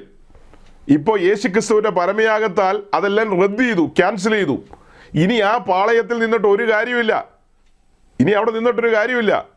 ഇനി പാളയത്തിന് വെളിയിലേക്ക് വരിക. അവിടെ രക്തം ചിന്തിയിരിക്കുന്നു. രക്തം ചൊരിഞ്ഞിട്ടല്ലാതെ വിമോചനമില്ല. കാൽവറിയുടെ കൊലമരത്തിൽ ആ രക്തം ചിന്തിയിരിക്കുന്നു. അവിടേക്ക് അടുത്തു വന്നാൽ വിശ്വാസം മൂലമുള്ള നീതീകരണം ലഭിക്കും, ജീവൻ ലഭിക്കും. ലോകം തള്ളിയ കല്ലാണ് പാളയത്തിന് വെളിയിലുള്ളത്. ലോകം തള്ളിയ കല്ല്. അതാ പത്രോസ് പറയുന്നത്. മനുഷ്യർ തള്ളിയതെങ്കിലും ദൈവസന്നിധിയിൽ മാന്യവും ശ്രേഷ്ഠവുമായ ജീവനുള്ള കല്ലായ അവൻ്റെ അടുക്കൽ വന്നിട്ട് നിങ്ങളും ജീവൻ പ്രാപിക്കേണ്ടതിന്. ആ ജീവനുള്ള കല്ല് ഇപ്പോൾ പാളയത്തിന് വെളിയിലാണ്. ഗോൽഗോഥായിൽ, ആ മരക്കുരിശിൽ നമ്മുടെ കർത്താവ് യേശുക്രിസ്തു ജീവന്റെ ദാതാവായി അവിടെ തൂങ്ങിക്കിടക്കുകയാണ്. അവനെ പരസ്യമായി നിർത്തിയിരിക്കുകയാണ്. പാളയത്തിന് വെളിയിൽ അവനെ പരസ്യമായി നിർത്തിയിരിക്കുകയാണ്. അവനിൽ വിശ്വസിക്കുന്ന ഏവനും അവൻ്റെ നാമം മൂലം പാപമോചനമുണ്ട്. അവിടെ ചിന്തിയ രക്തത്താൽ ശുദ്ധീകരണമുണ്ട്. അവിടെ ചിന്തിയ രക്തത്താൽ വിമോചനമുണ്ട്. അവിടെ ചിന്തിയ രക്തത്താൽ വീണ്ടെടുപ്പുണ്ട്. ഇതിൽ കൂടുതൽ എന്തു വേണം? അതെങ്ങനെ സാധിക്കും? വിശ്വാസം മൂലം. പിന്നിലേക്ക് തിരിഞ്ഞു നോക്കിയേ, അവിടെ യെരുശലേം ദേവാലയവും അതിൻ്റെ മദ്ബഹായൊക്കെ അവിടെയുണ്ട്. പക്ഷെ കീറിയ തിരശീല മാത്രമേ അവിടെയുള്ളൂ. അവിടുത്തെ തിരശീലയൊക്കെ കീറിപ്പോയതാ, കൂട്ടിത്തുന്നിയതാ. മഹത്വമൊക്കെ പോയിപ്പോയി. അവിടുത്തെ മഹത്വമൊക്കെ പോയിപ്പോയി. ഇപ്പൊ വെറും ചടങ്ങുകൾ മാത്രമേ ഉള്ളൂ അവിടെ. അതൊന്നും ജീവങ്കലേക്ക് നടത്തുന്ന ചടങ്ങുകളല്ല. ആ ചടങ്ങുകളൊന്നും നിങ്ങൾക്ക് ജീവൻ തരില്ല പ്രിയരെ. അവിടുത്തെ തിരശീലയ്ക്കകത്തുള്ള പരിപാടികളൊന്നും നിങ്ങൾക്ക് ജീവൻ തരുന്നതല്ല. ജീവൻ ലഭിക്കണമെങ്കിൽ എവിടെ വരണം? പാളയത്തിന് വെളിയിലേക്ക് വരൂ. സാക്ഷികളുടെ ഒരു സമൂഹം അവിടെയുണ്ട്. രക്ഷിക്കപ്പെട്ടവരുടെ ഒരു സമൂഹം അവിടെയുണ്ട്. ജീവനുള്ള കല്ലായി അവൻ്റെ അടുക്കിലേക്ക് വരൂ. ആ കല്ല് ലോകം തള്ളിയ കല്ലാണ്. ലോകം എന്താ വിളിച്ചു പറഞ്ഞത്? ഞങ്ങൾക്ക് ഈ കല്ല് വേണ്ട, ഞങ്ങൾക്ക് ബറബാസിനെ മതി. ലോകം ബറബാസിനെയാണ് സ്വീകരിച്ചത്, മതം ബറബാസിനെയാണ് സ്വീകരിച്ചത്, പൗരോഹിത്യം ബറബാസിനെയാണ് സ്വീകരിച്ചത്. പക്ഷേ ഒരു കൂട്ടം സാധുക്കളായ മുക്കുവന്മാർ അവർ പറഞ്ഞു ഞങ്ങൾക്ക് ഈ ജീവനുള്ള കല്ല് വേണമെന്ന്. അങ്ങനെ ഒരു 120 പേര് ഈ ജീവനുള്ള കല്ലിനോട് ചേർന്നിരുന്നു. അവർ ജീവൻ പ്രാപിച്ചു. ജീവനും ജീവന്റെ സമൃദ്ധിയിലേക്കും വന്നു. ജീവനും ജീവന്റെ സമൃദ്ധിയിലേക്കും. പിന്നെ സംഭവിച്ച സ്ഫോടനം എന്താ? പിന്നെ സ്ഫോടനമാണ് സംഭവിച്ചത്. യെരുശലേമിനെ ഇളക്കി മറിച്ചു. ജീവനും ജീവന്റെ സമൃദ്ധിയിലേക്കും വന്നവർ, കൃപയും കൃപമേൽ കൃപയും പ്രാപിച്ചവർ, അവർ യെരുശലേമിനെ ഉഴുതുമറിച്ചു. സത്യോപദേശത്താൽ പഥ്യോപദേശത്താൽ യെരുശലേമിനെ കീഴ്മേൽ മറിച്ചു. അവിടെ കൊണ്ടും തീർന്നില്ല. യെരുശലേമിലും യഹൂദിയിലും ശമരിയിലും പിന്നെ അങ്ങ് അന്ത്യോക്യയിലും അവിടെ നിന്ന് യൂറോപ്പിന്റെ മണ്ണിലേക്ക് വന്ന് തെസ്സലോനിക്കയിൽ വരെ വന്നു. അവിടെ എന്താ പറഞ്ഞത്? ഭൂലോകത്തെ കീഴ്മേൽ മറിച്ചവർ. ഭൂലോകത്തെ കലഹിപ്പിച്ചവർ എന്നായിരിക്കും മലയാളത്തില് അർത്ഥം. ഭൂലോകത്തെ കീഴ്മേൽ മറിച്ചവർ ഇവിടെയും വന്നെന്ന്. ആത്മശക്തി പ്രാപിച്ച് ഉയരത്തിലെ ശക്തിയാൽ അവർ കടന്നു ചെന്ന് ഈ സുവിശേഷ സത്യങ്ങൾ പ്രസ്താവിച്ചു. അങ്ങനെ അനേകർ, ആ കൂട്ടത്തിലെ അനേകരിലാണ് ക്രിസ്പോസും കുടുംബവും, തീത്തോസ് യുസ്തോസും കുടുംബവും, കൊരിന്ത്യരിൽ അനേകരും. എത്രയോ ആളുകളാണ് ഈ വിശ്വാസത്തിന് വേണ്ടി ഇറങ്ങിത്തിരിച്ചത്, ഈ ബോധ്യങ്ങളിൽ ഇറങ്ങിത്തിരിച്ചത്. അവരുടെ എല്ലാം മുമ്പിൽ ഈ വചനങ്ങളുണ്ട്. ഈ വചനങ്ങളെല്ലാം ഉണ്ടല്ലോ അവരുടെ മുമ്പിൽ. അപ്പോസ്തലന്മാർ ഇത് വാമൊഴിയായി പറഞ്ഞില്ലേ? ഈ ലേഖനമൊന്നും വായിച്ചു കേൾപ്പിക്കാൻ അന്ന് ലേഖനം ഇല്ലെങ്കിലും ഇതെല്ലാം വാമൊഴിയായി പറഞ്ഞു കേൾപ്പിച്ചു. വാമൊഴിയായി പറഞ്ഞു കേൾപ്പിച്ച കാര്യങ്ങളാണ് ലിഖിത രൂപത്തിൽ എഴുതി നമുക്ക് തന്നിരിക്കുന്നത്. അന്ന് പറഞ്ഞതിന് ഉൾട്ടായല്ല എഴുതി വച്ചിരിക്കുന്നത്.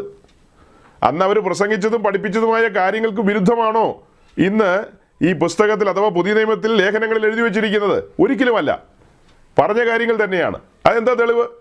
അവർ പ്രസംഗിച്ച തിരുവെഴുത്തുകളെ ആധാരമാക്കിയല്ലേ? എന്നുവെച്ചാൽ പഴയ നിയമ പുസ്തകങ്ങളെ ആധാരമാക്കിയാണ് അവർ പ്രസംഗിച്ചത്. അവിടെ നിഴലുകളുണ്ട്. ആ നിഴലുകളെ വികസിപ്പിച്ച് പ്രകാശിപ്പിച്ച് അതിൻ്റെ പൊരുളുകൾ വെളിപ്പെടുത്തുകയായിരുന്നു. പരിശുദ്ധാത്മാവിനാൽ അവർ അതിൻ്റെ പൊരുളുകളിലേക്ക് കൊണ്ടുവന്നു.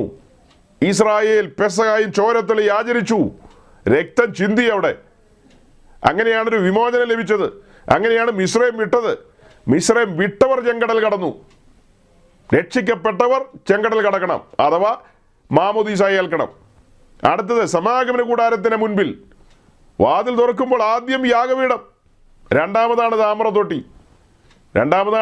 താമ്രത്തൊട്ടി അഥവാ ലേവർ. യാഗപീഠം അഥവാ കാൽവറിയിലെ ബലിപീഠം. യാഗപീഠം എന്ന് പറയുമ്പോൾ നമ്മൾ എന്താ കാണുന്നത്? കാൽവറിയിലെ ക്രൂശ്. അപ്പോൾ ആദ്യം ക്രൂശ് അഥവാ ആദ്യം രക്ഷ, അല്ലെങ്കിൽ ആദ്യം വീണ്ടെടുപ്പ്. വീണ്ടെടുക്കപ്പെട്ടവൻ വീണ്ടെടുത്തവനോട് ചേരണം. എത്ര മനോഹരമായിട്ടാണ് പരിശുദ്ധാത്മാവ് കാര്യങ്ങളെ യുഗങ്ങൾക്ക് മുമ്പ് സെറ്റ് ചെയ്തു വെച്ചത് അല്ലേ? കർത്താവായ യേശു ക്രിസ്തു കാൽവറി ക്രൂശിൽ 2 കള്ളന്മാരുടെ നടുവിൽ ക്രൂശിതനായി കിടക്കുന്നതിനും എത്രയോ നാളുകൾക്ക് മുമ്പ് ഹോരേബിൽ മോശയ്ക്ക് പ്രമാണം കൊടുത്തു. അതിന് മുമ്പല്ലേ അവർ മിസ്രൈമിൽ നിന്ന് പുറപ്പെട്ടു വന്നത്? അതല്ലേ പത്രോസും പൗലോസും എടുത്തെഴുതിയിരിക്കുന്നത്? ഇതെല്ലാം സ്നാനത്തിന് മുൻകുറി, ഇതെല്ലാം മാമോദീസയ്ക്ക് മുൻകുറി. ഇതാണ് സഹോദരങ്ങളെ സത്യം, ഇതാണ് യാഥാർത്ഥ്യം. ഈ യാഥാർത്ഥ്യത്തോട് പൊരുത്തപ്പെടുക. നിങ്ങളുടെ ചിന്താമണ്ഡലം ഉണരട്ടെ. രക്ഷിക്കപ്പെട്ടോ എന്നുള്ള ചോദ്യം കേൾക്കുമ്പോൾ അലോസരപ്പെടണ്ട, രക്ഷിക്കപ്പെടണം. രക്ഷിക്കപ്പെട്ടോ എന്ന ചോദ്യം കേൾക്കുമ്പോൾ അലോസരപ്പെടണ്ട. മാമോദീസായിൽ അല്ല രക്ഷ, രക്ഷ വിശ്വാസത്താലാണ്. വിശ്വാസത്താൽ നീതീകരിക്കപ്പെട്ടവൻ അഥവാ കൃപയാൽ രക്ഷപ്പെട്ടവൻ രക്ഷിക്കപ്പെട്ടവനോട് ചേരണം.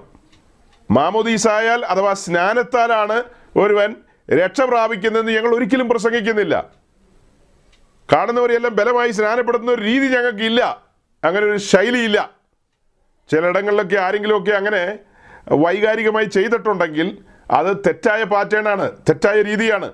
ശരിയായ രീതി സുവിശേഷം ഘോഷിക്കണം. ഒരു പാപിയുടെ ഹൃദയം സുവിശേഷം എന്ന കലപ്പ കൊണ്ട് ഉഴുതുമറിക്കണം.